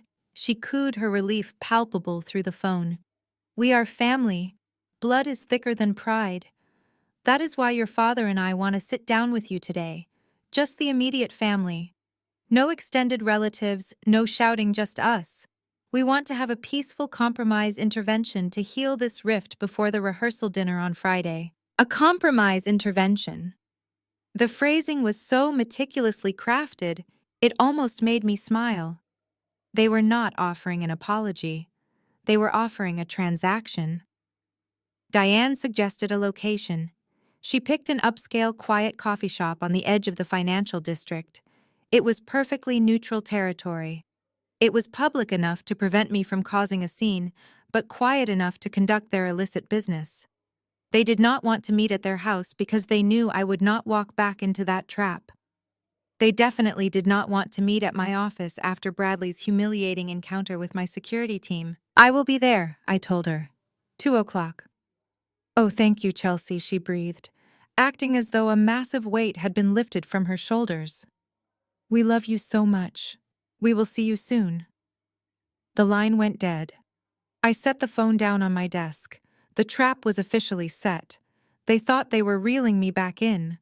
They believed that a few sweet words and the promise of family unity would blind me to whatever financial paperwork they were about to slide across the table. They needed my signature to legitimize the forged venue contract, and they were going to disguise it as a family compromise. I immediately contacted my corporate legal counsel. I needed to verify the precise parameters of state surveillance laws before I proceeded. My state operates under a one-party consent law for recording conversations. This meant that as long as I was a participating member of the conversation, I was legally permitted to record the audio without informing the other parties. Any admission of guilt, any threat, or any attempt at financial extortion captured on that recording would be fully admissible in a court of law and could be handed directly to the police. My lawyer gave me the green light but cautioned me to let them do the talking. The goal was to gather a confession, not to argue. I left my office and walked down to the subterranean hardware lab of my cybersecurity firm. My company did not just deal in software firewalls. We routinely handled corporate espionage countermeasures for our clients. I found Aaron running diagnostics on a new batch of encrypted servers. I told him I needed a covert audio recording device, and it needed to be absolute military-grade perfection. I could not risk a bulky phone app failing or a cheap commercial wire cutting out in the middle of a crowded coffee shop. Aaron did not ask for details. He simply opened a secure supply vault and pulled out a small, sleek device. It was a micro-transmitter no larger than a standard lapel pin, equipped with a high-fidelity multi-directional microphone. He synced the device directly to my secure cloud server, ensuring that the audio would be uploaded and encrypted in real time. Even if my family somehow discovered the wire and destroyed the physical device, the audio files would already be safely locked behind my corporate firewall. Aaron showed me how to conceal the device within the lining of my jacket and run the microscopic activation switch to the inside of my pocket. I returned to my penthouse to change my clothes. The psychology of this meeting was just as important as the technology. If I showed up in my usual razor-sharp power suit, I would immediately put them on the defensive. They needed to believe they held the upper hand. They needed to see the submissive, easily manipulated daughter they thought they had summoned. I bypassed the structured blazers and selected a soft, oversized cashmere sweater in a muted gray tone. I paired it with simple dark jeans and understated boots. I tied my hair back in a loose, low-effort style and kept my makeup minimal. I looked exhausted, soft, and entirely unthreatening. I looked exactly like a woman who was ready to surrender. I stood in front of my full-length mirror and tested the recording device. I slipped my hand into my pocket and pressed the tiny activation switch. A microscopic vibration pulsed against my thigh, confirming the device was live and transmitting. I spoke a few test sentences into the quiet room. My voice was calm and steady. I reviewed the real-time upload on my secure phone interface. The audio was crystal clear, capturing even the faint rustle of my cashmere sweater. The technology was flawless. I grabbed my car keys and headed out the door. The drive to the coffee shop took 20 minutes. I used the time to mentally rehearse my strategy. The objective was singular. I needed them to explicitly acknowledge the $88,000 venue contract, and I needed them to admit they had used my name without my authorization. I had to suppress every instinct I had to defend myself. I could not react to their insults. I could not challenge their gaslighting. I had to become a blank slate, a mirror that reflected their own criminality back at them. I had to let their arrogance guide them right into the trap. I parked my armored sedan a block away from the coffee shop, intentionally keeping my wealth out of sight. The December air was biting as I walked down the sidewalk, but I felt completely insulated. I was walking into the fire fully equipped to extinguish it. I approached the glass doors of the coffee shop. Through the window, I could see them sitting in a circular booth at the back of the room. Diane was sipping a latte, looking perfectly composed. Thomas sat beside her, his posture rigid and commanding. Ashley was checking her phone, her engagement ring flashing under the cafe lights. They looked like a normal, prosperous suburban family enjoying a quiet afternoon. Nobody looking at them would ever suspect they were desperate, bankrupt felons preparing to extort their own blood. I paused outside the door, taking one final deep breath. I reached into my pocket and pressed the switch. The familiar, subtle vibration confirmed the wire was hot. Every word spoken from this moment forward was on the record. I pushed open the glass door and walked inside, ready to let them dig their own grave. I approached the circular booth at the back of the coffee shop. Diane spotted me first. Her face immediately transformed into a mask of maternal relief, her hands reaching out across the table as if she wanted to pull me into a warm embrace. I slid into the empty chair opposite them, keeping my hands firmly in my lap, safely out of her reach. Thomas gave me a stiff, patriarchal nod, while Ashley offered a tight, forced smile that barely concealed her underlying panic. The smell of roasted espresso beans and sweet pastries hung heavy in the air, a sharp contrast to the toxic agenda brewing at our table. Diane started the performance exactly as I anticipated. She spoke in hushed, soothing tones, telling me how much she had missed me over the past few days and how the house felt empty without my presence. She claimed they had all done a lot of soul-searching and realized that family was the most important thing in the world. I sat perfectly still, letting her spin her web of lies. I nodded slowly, offering brief, non-committal responses. I played the part of the exhausted, beaten-down daughter flawlessly. My oversized cashmere sweater and lack of makeup completed the illusion. They looked at me and saw absolute submission. Thomas cleared his throat, signaling the end of the emotional warm-up. He adjusted his suit jacket and leaned forward, resting his forearms on the table. He took on the tone of a benevolent dictator offering a peace treaty to a conquered nation. He told me that they wanted to move past the ugliness of Christmas dinner. He said that Ashley deserved a beautiful wedding and that holding grudges would only poison the family tree. I kept my eyes locked on his, waiting for the inevitable pivot. I knew the transaction was coming. Thomas reached into his leather briefcase, resting on the seat beside him. He pulled out a single crisp piece of paper and slid it across the smooth wooden surface of the coffee shop table. It stopped right in front of me. Alongside it, he placed a heavy, expensive-looking fountain pen. I looked down at the document. The header was printed in bold, aggressive letters. It read, "Retroactive Gift Agreement and Financial Authorization." I took my time reading the text, ensuring the silence stretched out long enough to make them squirm. The document was a masterpiece of manipulative legal jargon. It stated that I, Chelsea, was willfully and happily gifting the sum of $88,000 to my sister Ashley for her wedding expenses. More importantly, it contained a specific clause stating that I retroactively authorized any and all credit inquiries, contract signatures, and financial agreements made in my name regarding the Rosewood estate prior to today's date. It was a get-out-of-jail-free card. They wanted me to sign away my legal rights and absolve them of a felony, all disguised as a heartwarming act of family generosity.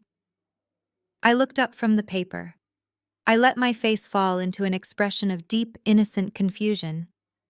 I furrowed my brow, looking from Thomas to Diane, playing the part of a woman who simply did not understand the complex financial mechanics at play. "I do not understand," I said, keeping my voice soft and hesitant. "Why do I need to sign a retroactive authorization? The wedding is not until Saturday. If I am giving you the money, why does this paper say I authorized things in the past?" Ashley shifted nervously in her seat, her eyes darting toward our mother. Diane offered a tight, patronizing laugh, waving her hand as if batting away a pesky fly. "Oh, Chelsea, it is just standard legal boilerplate," Diane cooed, leaning closer across the table. "You know how these luxury venues are. They require so much paperwork and red tape. We just needed to secure the date before someone else booked it." "But how did you secure the date without my money?" I asked, tilting my head like a confused child. "The venue requires a guarantor. Did you put it on your credit cards?" Thomas scoffed, a short, arrogant sound. "Do not worry about the logistics, Chelsea.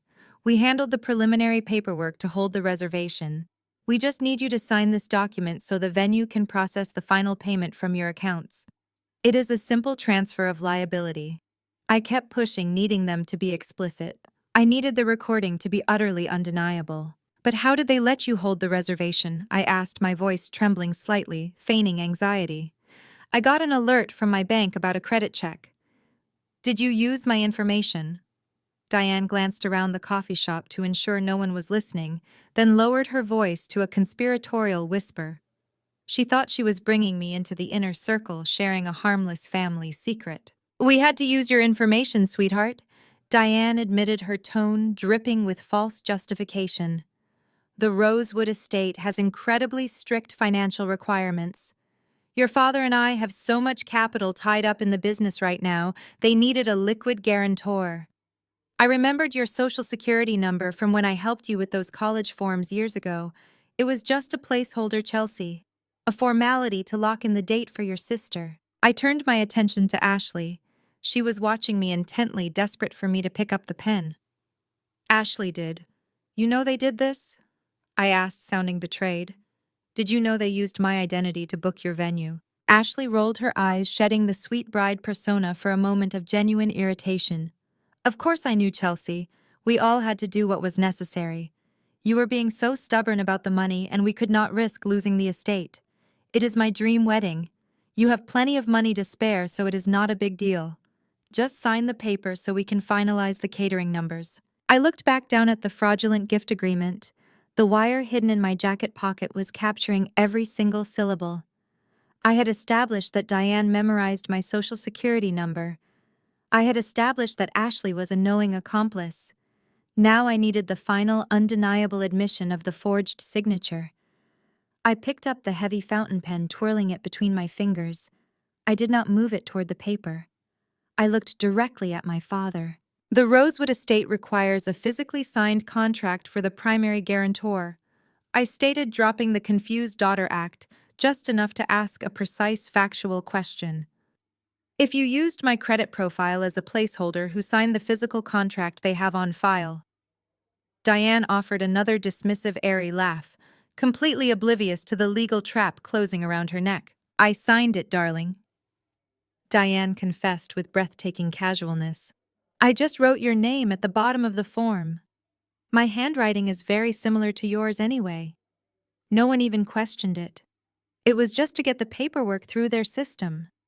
Once you sign this gift agreement today, we submit it to the venue, and the placeholder signature does not matter anymore." I set the pen down on the table with a soft, definitive click. The metallic sound seemed to echo in the space between us. I looked at the three of them, these arrogant, desperate people who truly believed they could manipulate their way out of a federal crime. "So you already signed my name on the Rosewood estate contract," I said, ensuring my enunciation was flawless for the recording device. "You committed identity theft." Thomas threw his head back and laughed out loud. It was a loud, booming, patriarchal laugh that drew the attention of the barista across the room. He shook his head, looking at me with absolute mocking pity. It's not theft, you're my daughter. I have the right to use your credit. Thomas sneered, his voice brimming with arrogant authority. We are family, and what belongs to you belongs to this family. Stop being so dramatic and making everything into a federal case. Just sign the paper and make it legal. He tapped the document with his thick index finger, a final command from a man who had never been told no. I let his words hang in the air. I have the right to use your credit. Just sign the paper and make it legal. It was the most perfect, airtight confession a prosecutor could ever ask for. They had admitted to possessing my personal identifying information without authorization. They had admitted to forging a financial contract. They had admitted to doing it to secure an $88,000 line of credit. And they had admitted to creating this fake gift agreement specifically to cover their tracks. The microtransmitter hidden inside my cashmere sweater had captured every single damning detail in high-fidelity audio. I had everything I needed. I looked at the piece of paper, then back up at my family. The fake smiles had melted away, leaving only demanding, entitled glares. They expected me to pick up the pen. They expected me to fold. Instead, I reached out and pushed the document back across the table. It slid smoothly over the polished wood, coming to a halt directly in front of Thomas. I am not signing that, I said. The atmosphere at the table shattered instantly. Diane's jaw dropped. Ashley's eyes widened in sheer panic. Thomas slammed his hand flat onto the table, causing the coffee cups to rattle aggressively. What do you mean you are not signing it? Thomas demanded, his voice dropping into a dangerous, threatening register. You are going to sign that paper right now, or I swear to God, Chelsea.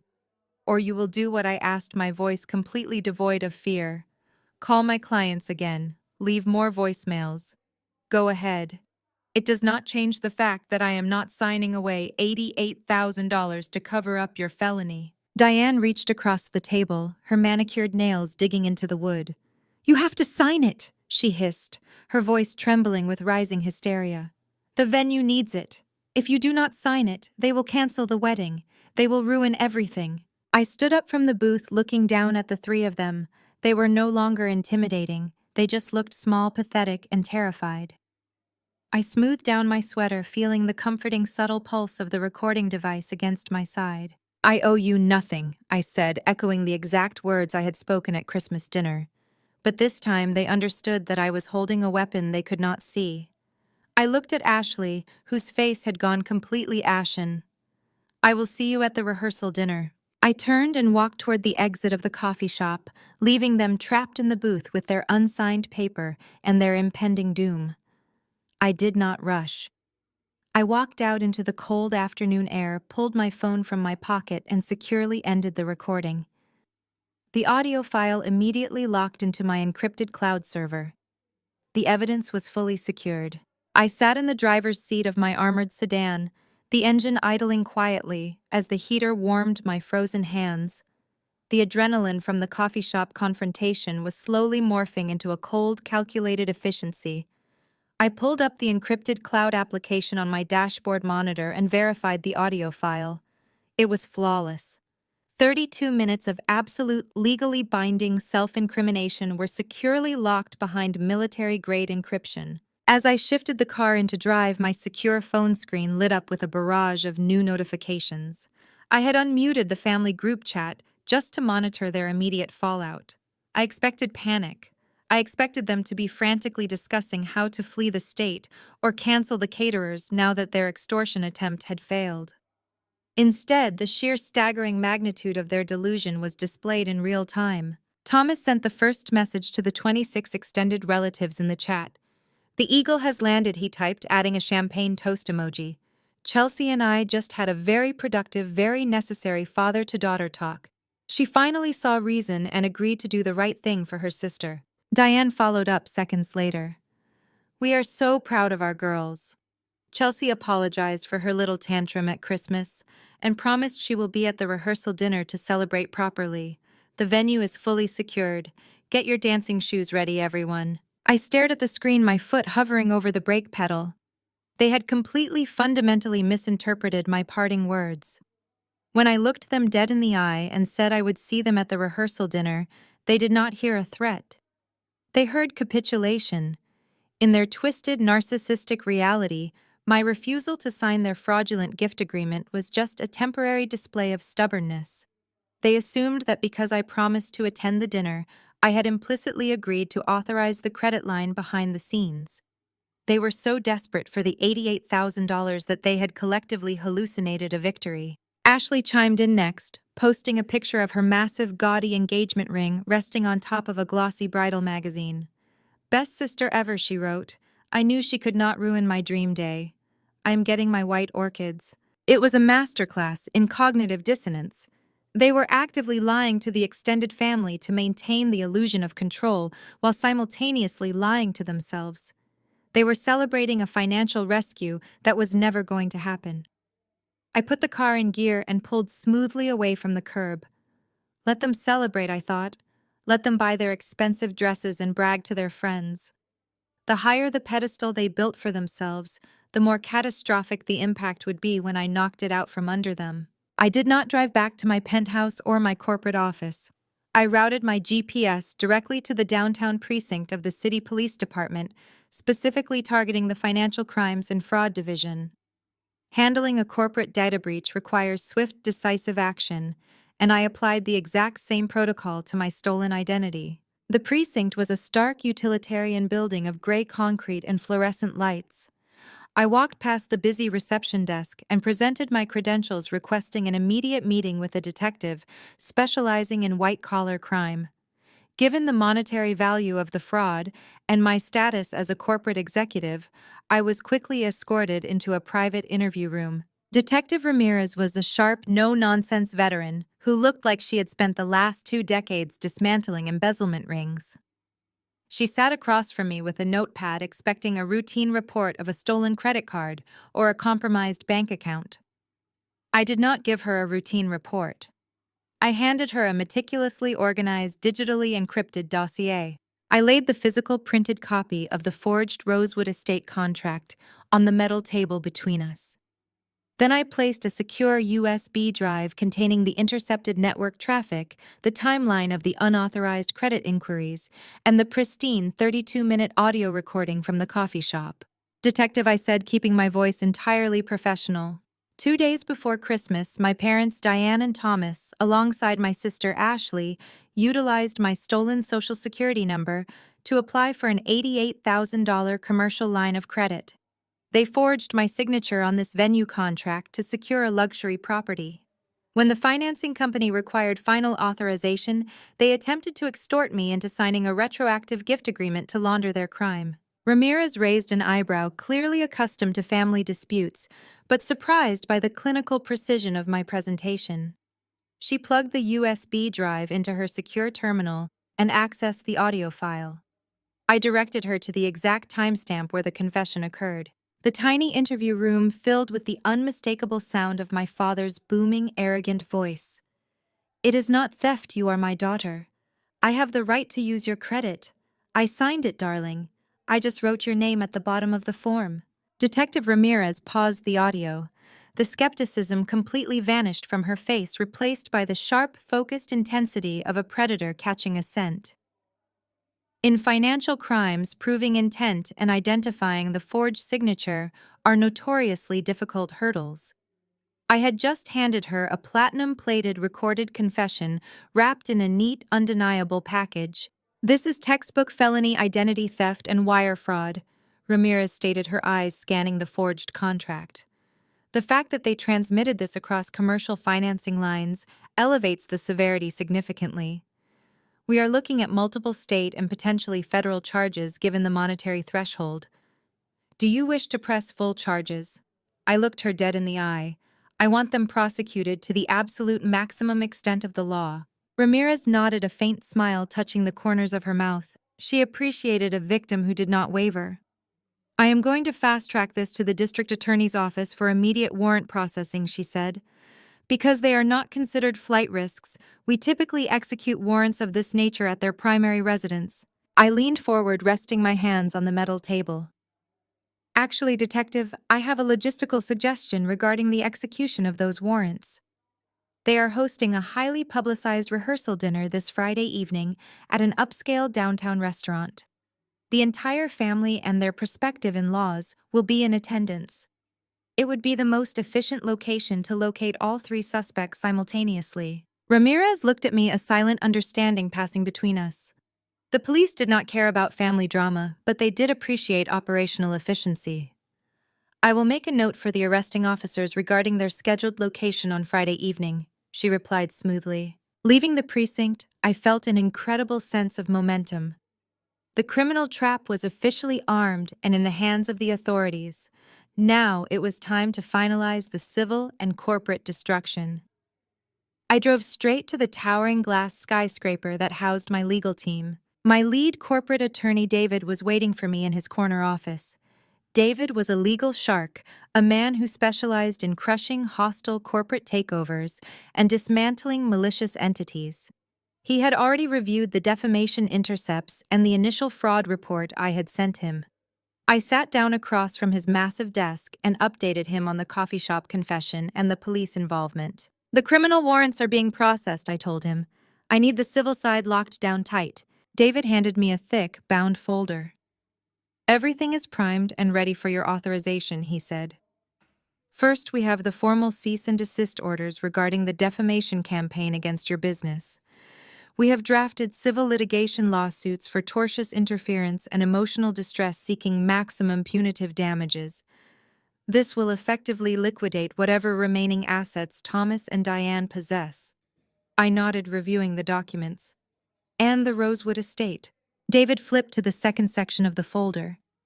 As the majority shareholder of Obsidian Horizon Holdings, you have absolute authority over the property.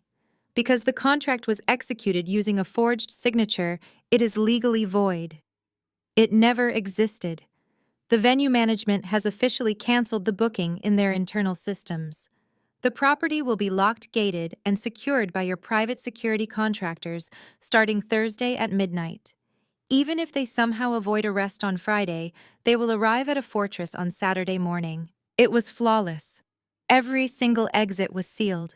They were completely surrounded by legal, financial, and criminal barricades, and they were too busy bragging on social media to notice the walls closing in. I signed the authorization forms, giving David the green light to prepare the civil filings for simultaneous delivery alongside the criminal warrants. The next 48 hours were a masterclass in psychological discipline. I went to work. I ran my cybersecurity firm. I directed my teams and protected my clients. All the while, my secure phone continued to intercept the unhinged celebratory digital traffic from my family. Ashley posted pictures of her final dress fitting. Diane updated her social media status with quotes about the power of a mother's love and the importance of family forgiveness. They truly believed they had won. They were intoxicated by their own delusion, completely unaware that their luxury wedding was a phantom, a ghost ship sailing directly toward a concrete wall. I did not block their messages yet. I needed to know exactly where they were and what they were planning. They sent me the official itinerary for the rehearsal dinner, commanding me to arrive promptly at 7 o'clock, dictating the dress code, as if I were a misbehaving teenager they had graciously allowed back into the fold. I simply replied with a thumbs-up emoji. As Friday afternoon rolled around, I closed my laptop and stood up from my desk. The trap was set, the warrants were active, the venue was locked down. I went home and opened my closet, bypassing the soft, unthreatening cashmere I had worn to the coffee shop. I selected a striking razor-sharp designer suit in a deep, unforgiving shade of crimson. It was not the outfit of a compliant broken sister, it was the armor of an executioner. I checked my watch. It was time to go to dinner. The entire week leading up to the rehearsal dinner was a spectacular display of digital narcissism. Ashley treated her social media accounts like a live broadcast of a royal coronation. Every single hour brought a new, meticulously filtered photograph or an overly enthusiastic video update. She posted pictures of her imported silk napkins, close-ups of her diamond engagement ring, and sweeping videos of the floral arrangements she had demanded. The captions were a masterclass in arrogance. She wrote about how blessed she was to have a family that would spare no expense for her dream day, tagging the Rosewood estate in every single post. She practically gloated about her luxurious $88,000 venue, completely oblivious to the fact that she was bragging about a crime scene. I watched her digital performance from the absolute security of my downtown office. I did not block her accounts. I kept them active on a secondary monitor, letting her unhinged excitement serve as a constant reminder of exactly why I was dismantling their lives. My phone periodically vibrated with texts from Diane commanding me to ensure I wore something appropriate and understated to the rehearsal dinner. She reminded me that this was Ashley's moment to shine, and explicitly ordered me not to draw any attention to myself. I ignored every single message. While they were busy picking out matching robes for the bridal party and scheduling premium spray tans, I was executing the final devastating steps of their eviction. I met with my private security contractors, former military personnel, who did not tolerate unauthorized access. We went over the blueprints of the Rosewood estate. I authorized the deployment of heavy iron chains for the main gates and instructed the team to lock down every single entrance to the grand ballroom and the manicured gardens. By Thursday midnight, the estate was completely fortified. It was no longer a wedding venue. It was a locked, inaccessible fortress, and I held the only key. Friday evening arrived with a biting winter chill, but I felt entirely impervious to the cold. I drove my armored sedan to the upscale downtown restaurant they had selected for the rehearsal dinner. It was one of the most expensive, highly rated establishments in the city, famous for its private dining rooms and exorbitant minimum spend requirements. Thomas and Diane had undoubtedly put the entire evening on yet another high-interest credit card, desperately attempting to impress Bradley's family and their own social circle. I handed my keys to the valet and stepped through the heavy glass doors. The maitre d' escorted me to the private event space at the back of the restaurant. As I approached the room, I could hear the loud, booming laughter of my father and the shrill, performative giggling of my sister. I pushed the heavy oak doors open and stepped inside. The private dining room was a monument to fake wealth. Crystal chandeliers cast a warm, flattering light over long tables draped in pristine white linen. Towering centerpieces of white roses dominated the room. Waiters in crisp uniforms circulated with silver trays of champagne and expensive hors d'oeuvres. The guest list was a perfectly curated audience of enablers and marks. Bradley's extended family occupied a large section of the room, looking sufficiently wealthy and incredibly snobby, completely unaware that their son was a bankrupt fraud, dodging repossession agents. Thomas's business associates were seated near the bar. These were the very men Thomas likely owed money to men he was trying to impress with this lavish display of non-existent capital. And scattered throughout the room were the flying monkey relatives Aunt Susan, Uncle Gary, and the cousins who had spent the week leaving me abusive voicemails. The room went noticeably quiet for a brief moment as I made my entrance. I did not fade into the background. I did not shrink away from their stares. I walked in wearing my tailored, deep crimson designer suit, my heels clicking sharply against the polished wood floor. I looked exactly like a woman who owned the room, because in every practical sense I did. Diane was the first to react. She broke away from a conversation with Bradley's mother and practically sprinted toward me. Her face was plastered with a wide artificial smile designed entirely for the audience. She reached out and wrapped her arms around my shoulders in a stiff, suffocating hug. "Chelsea, darling, you made it," Diane announced loudly, ensuring her voice carried to the nearest tables. "I am so glad you finally saw reason and decided to join us. We knew you would do the right thing for your sister." I did not return the hug. I simply stood there like a statue of ice until she pulled away. "I would not miss this for the world," I replied, my tone perfectly evenly. Across the room, Bradley gave me a smug, arrogant nod, lifting his champagne glass in my direction. He truly believed he had intimidated me into submission during his pathetic display in my office lobby. Ashley did not even bother to walk over. She just flashed her ring from across the table and turned back to her bridesmaids, reveling in her perceived victory. They all thought they had broken me. They thought the crimson suit was just a desperate attempt to look dignified while submitting to their extortion. I took my assigned seat at the far end of the family table, positioned deliberately between Aunt Susan and Uncle Gary. It was a blatant punishment placement, trapping me between the two relatives who had been the most vicious in their voicemails. Aunt Susan leaned over immediately, the smell of cheap gin heavy on her breath. "It is about time you grew up and acted like a real sister," Susan whispered maliciously. "You should be thanking your parents for letting you back into the family after the way you behaved at Christmas." I did not argue with her. I simply picked up my menu and offered a polite, hollow smile. I pulled my phone from my purse and placed it face down on the table. A single silent vibration pulsed against the wood. It was a secure text message from Detective Ramirez. The tactical units were staged in the underground parking garage of the restaurant, waiting for my signal. The trap was locked, loaded, and primed. The dinner service progressed exactly like a slow-motion train wreck. I sat in silence, sipping sparkling water and eating my perfectly seared steak, watching the spectacular theater of fraud unfold around me. Thomas was holding court at the head of the table, loudly bragging to Bradley's father about his construction supply company.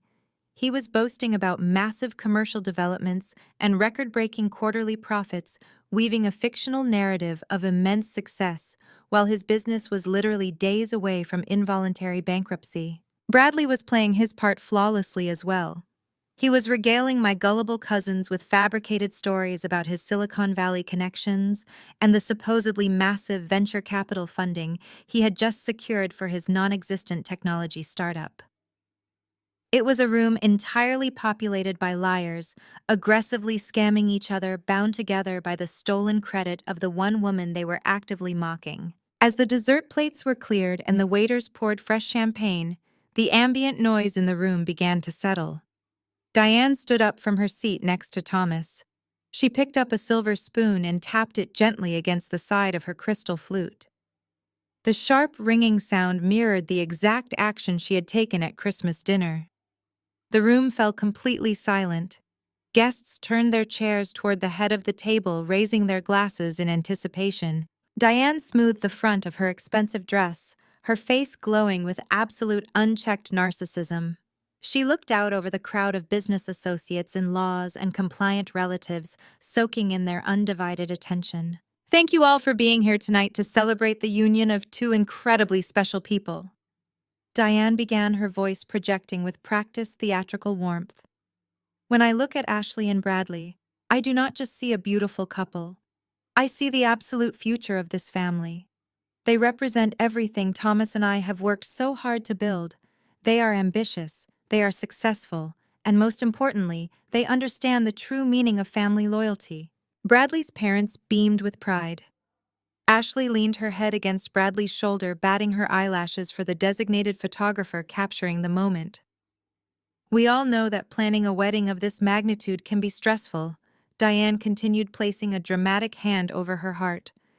"It tests our patience, and sometimes it tests our bonds. But a strong family always overcomes. A strong family always figures out a way to provide for their own, no matter what sacrifices must be made." Diane paused, her eyes scanning the long table until they locked directly onto me in my crimson suit. The warm maternal glow on her face hardened slightly, shifting into a look of smug, victorious condescension. "I want to take a special moment tonight to acknowledge my eldest daughter, Chelsea," Diane said, her voice dripping with venomous, passive-aggressive sweetness. "As many of you know, Chelsea has always struggled to understand our family dynamics. She has always been fiercely independent, sometimes to her own detriment. But this week, she finally stepped up. She finally overcame her own selfishness and learned the true value of family generosity.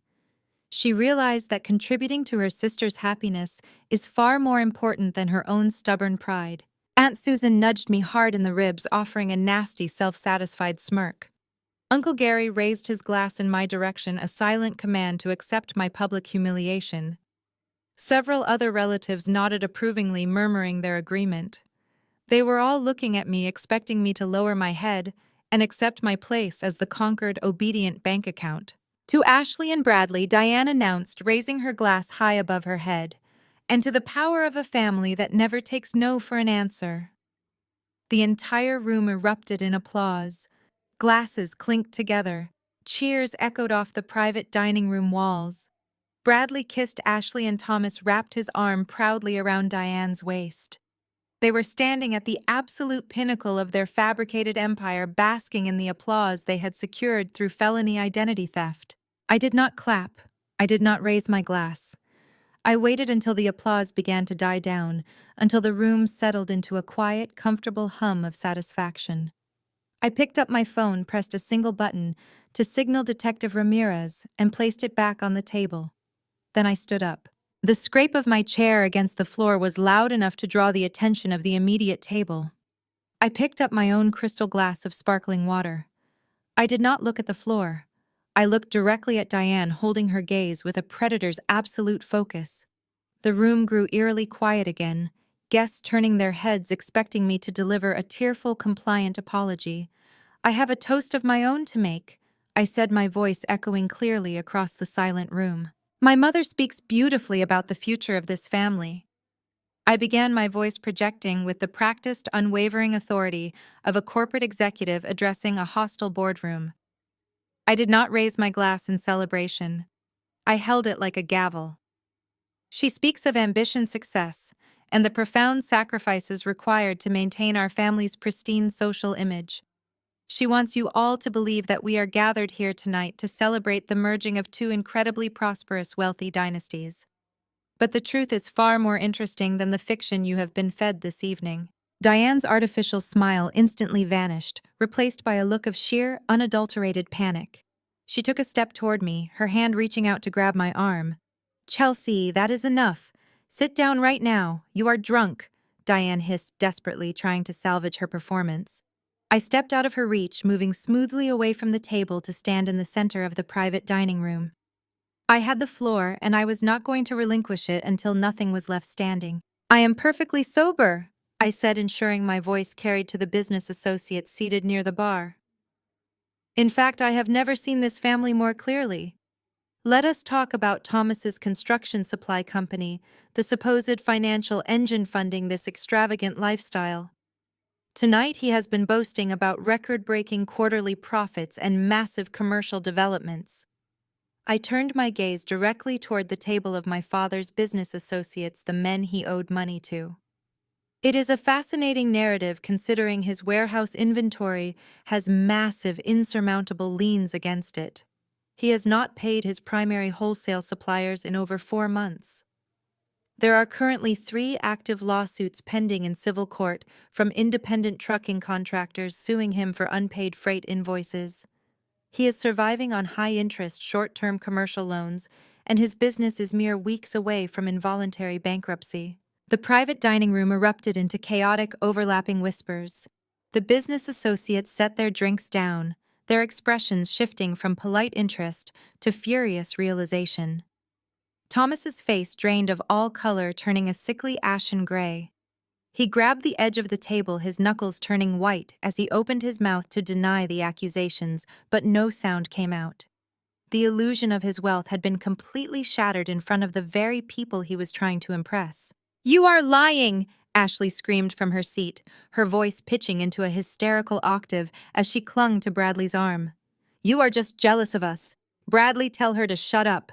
I turned my attention to my sister and her arrogant fiancé. "Ah, yes, Bradley," I said, offering him a cold, predatory smile.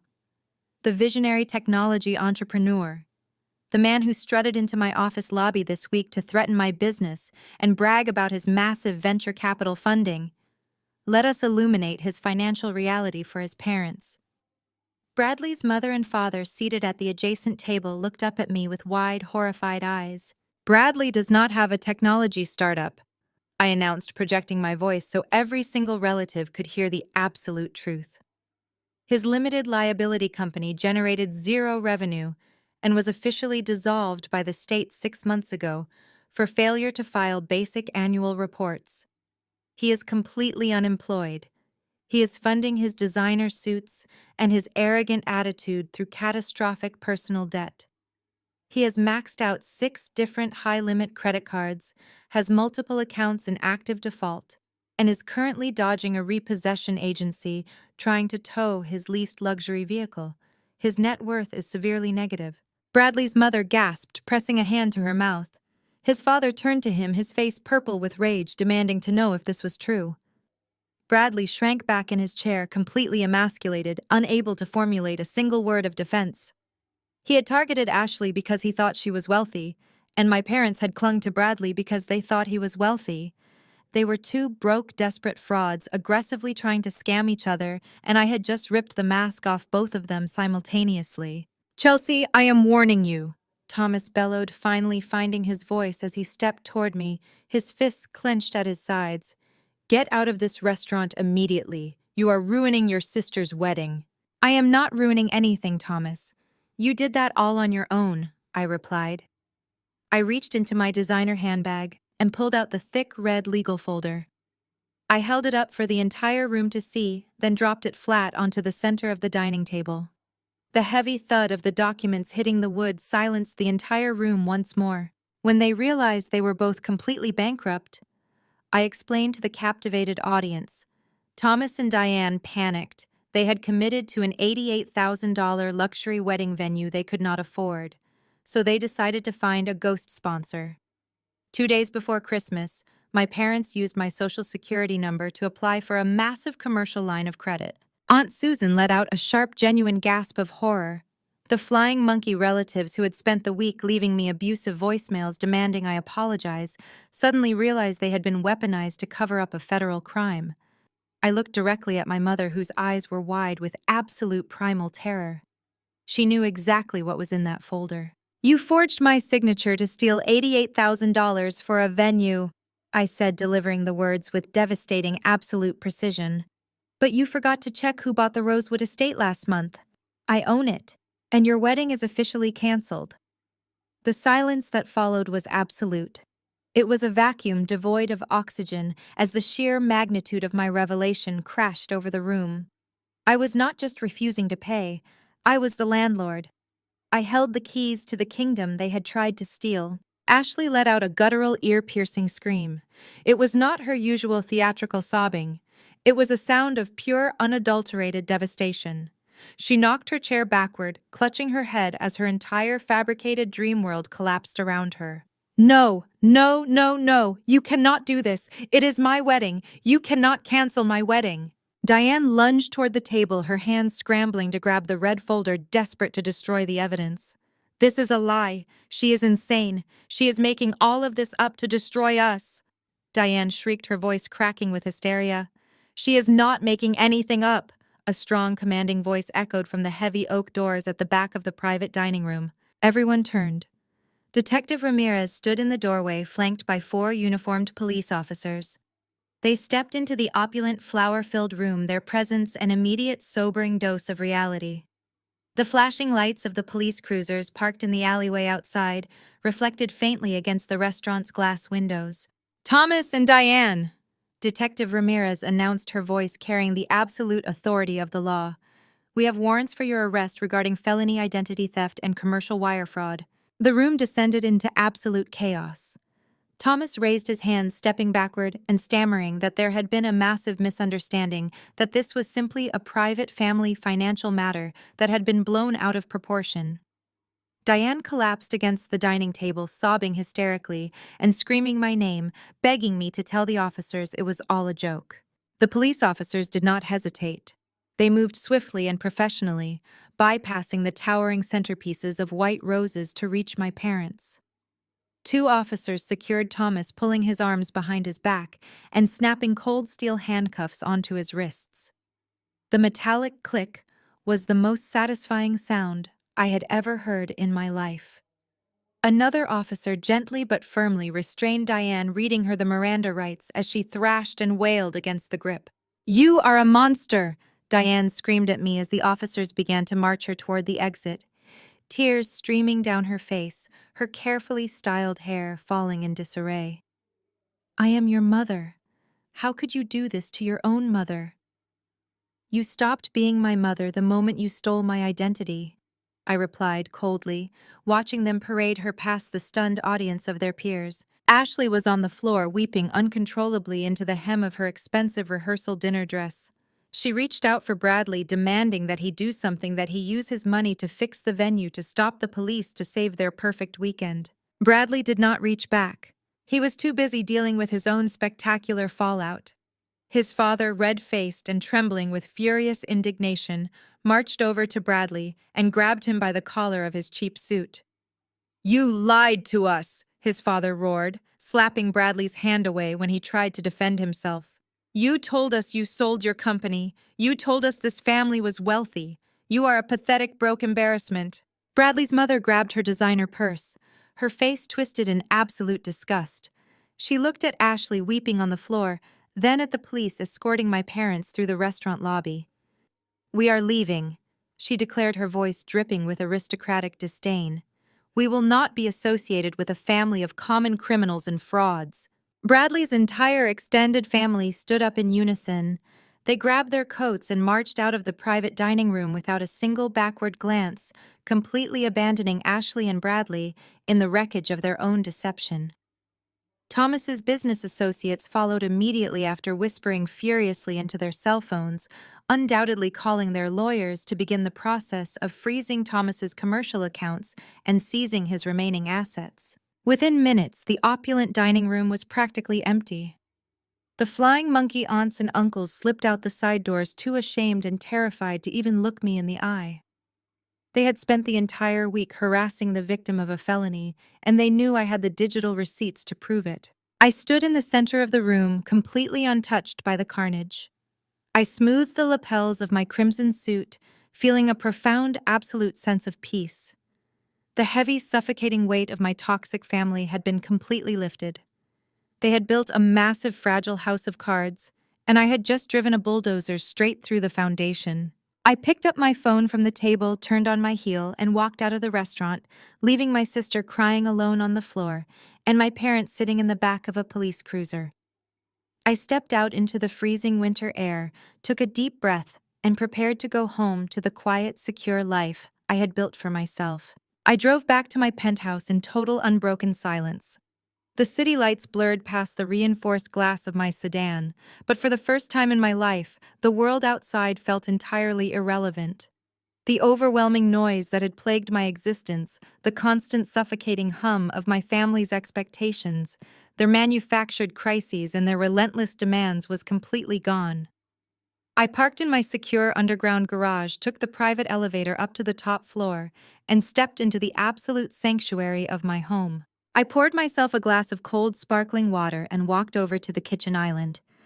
I set my phone down on the smooth marble surface. It was still connected to the secure intercept server. The digital barricade I had erected was holding, but the logs were updating with terrifying, frantic speed. The screen illuminated. An incoming call from Diane. I let it route to voicemail. 10 seconds later, an incoming call from Thomas. It routed to voicemail. Then Ashley. Then Diane again. Then Thomas. I stood there and watched the notification counter climb. The numbers ticked upward with the rhythmic, frantic desperation of people who had just watched their entire world collapse and were desperately trying to claw their way out of the rubble. 5 missed calls, 12 missed calls, 30, 50. By the time I finished my glass of water, the phone had registered exactly 99 missed calls. I tapped the screen and opened the voicemail inbox. There were 38 new audio messages. The visual waveforms displayed next to each file told the entire story. Some were jagged spikes of sheer, unadulterated rage. Others were flat, low-frequency lines of pathetic, sobbing defeat. They were trying every single tactic they had ever used on me, cycling through anger, guilt, manipulation, and despair in a rapid-fire sequence of absolute panic. I sat down on one of the bar stools and tapped the very first voicemail Diane had left recorded mere minutes after I had walked out of the restaurant. I wanted to hear the immediate aftermath of the explosion. "Chelsea, you vindictive, psychotic monster!" Diane shrieked, her voice distorted by the sheer volume of her screaming. "You ruined your sister's life. You humiliated your father in front of his colleagues. The police are taking us downtown. You need to call them right now and tell them this is a massive misunderstanding. You tell them you authorized the contract. Do you hear me? You fix this immediately or I swear to God I will destroy you." I did not flinch. I did not feel a single ounce of fear or guilt. Her threats were completely hollow, the frantic barking of a dog locked securely inside a cage. She had no power left. She had no leverage. She was sitting in the back of a police cruiser demanding that the victim of her felony bail her out to save her social standing. I deleted the message. I scrolled down the list, bypassing Thomas's booming, furious demands, and clicked on a message from Ashley. The audio started with the sound of heavy, breathless sobbing. The background noise indicated she was likely sitting on the curb outside the restaurant. "Chelsea, please." Ashley wept, her voice trembling with genuine pathetic devastation. Bradley left. His parents took him away, and they will not answer my calls. He told me the wedding is off. He said we are a family of criminals. Please, Chelsea, you have to fix the venue. You own it. Just open the doors and let me have my day. If you give me the wedding, I promise Bradley will come back. I will do whatever you want. Please do not take my dream away. I have nothing else. It was the most honest thing Ashley had ever said. She truly had nothing else. She had built her entire identity on the illusion of superiority and the validation of a fraudulent man. Now that the illusion was shattered, she was completely empty. But her tears did not move me. I had spent 33 years being forced to subsidize her happiness at the expense of my own sanity. Her dream day was built on my stolen identity. I felt no obligation to rescue her from a nightmare she had actively helped create. I deleted her message as well. I did not listen to the remaining 36 voicemails. There was no point. I knew exactly what they contained. It would just be variations of the same toxic theme, a desperate scramble to regain control, to shift the blame, and to force me back into compliance. I had heard enough. I had seen enough. The performance was officially over. I opened the contact settings on my secure phone. I selected Diane's number. Block contact. I selected Thomas's number. Block contact. I selected Ashley, Aunt Susan, Uncle Gary, and every single flying monkey relative who had participated in the harassment campaign. I systematically, ruthlessly purged my digital life, blocking every connection to the toxic rot that had infected my family tree. I turned the phone off and walked into my bedroom. I slept for 9 hours, a deep, dreamless, uninterrupted sleep. I woke up the next morning feeling lighter than I had in a decade. The fallout over the next 6 months was spectacular, public, and entirely out of my hands. I did not drop the criminal charges. Detective Ramirez and the district attorney's office proceeded with the prosecution for felony identity theft and commercial wire fraud. Because I had provided an airtight recorded confession and undeniable paper trails, the defense had absolutely no room to maneuver. Thomas and Diane attempted to secure high-priced defense attorneys, but the retainer fees required liquid capital they simply did not possess. Their bank accounts were frozen pending the fraud investigation, and Thomas's construction supply company officially collapsed into involuntary bankruptcy 3 weeks after the rehearsal dinner ambush. The creditors swarmed, seizing his warehouse inventory, his commercial vehicles, and ultimately placing a massive lien against his primary residence. Facing overwhelming evidence and the very real threat of significant prison time, they accepted a plea deal. They avoided maximum sentences, but they became convicted felons. They were ordered to pay massive restitution and fines. Between the criminal penalties and the catastrophic failure of Thomas's business, they lost everything. The sprawling suburban home they had used as a fortress of superiority was foreclosed upon by the bank. The luxury cars were repossessed. They were forced to move into a tiny, rundown rental apartment on the outskirts of the city, stripped of the wealth and social standing they valued above all else. Ashley's life mirrored their collapse. Bradley never came back. The revelation of his own financial fraud, combined with the sheer humiliation of the rehearsal dinner, destroyed their relationship instantly. Bradley's parents forced him to cut all ties with our family, terrified that the criminal investigation would somehow entangle them. Ashley was left alone, drowning in the credit card debt she had accumulated buying expensive dresses and bridal accessories for a wedding that never happened. She was forced to take a minimum wage retail job just to survive, living in a cramped apartment, entirely cut off from the golden child lifestyle she had always felt entitled to. As for me, I thrived. My cybersecurity firm continued its aggressive upward trajectory. The corporate executives I worked with respected the ruthless, uncompromising efficiency with which I handled problems, and my client roster expanded significantly. I continued to invest my wealth strategically, expanding Obsidian Horizon Holdings and acquiring several new commercial properties. I sit now in my corner office, the winter sun streaming through the floor-to-ceiling windows, illuminating the sleek mahogany of my desk. I look out over the sprawling city, a concrete and glass empire where I command absolute respect. I am 34 years old. I am entirely self-made. I am wealthy beyond measure. And most importantly, I am completely, utterly at peace. I do not feel a single ounce of guilt for what happened to my parents or my sister. They made their choices. They chose to lie. They chose to steal. They chose to value a social facade over their own flesh and blood.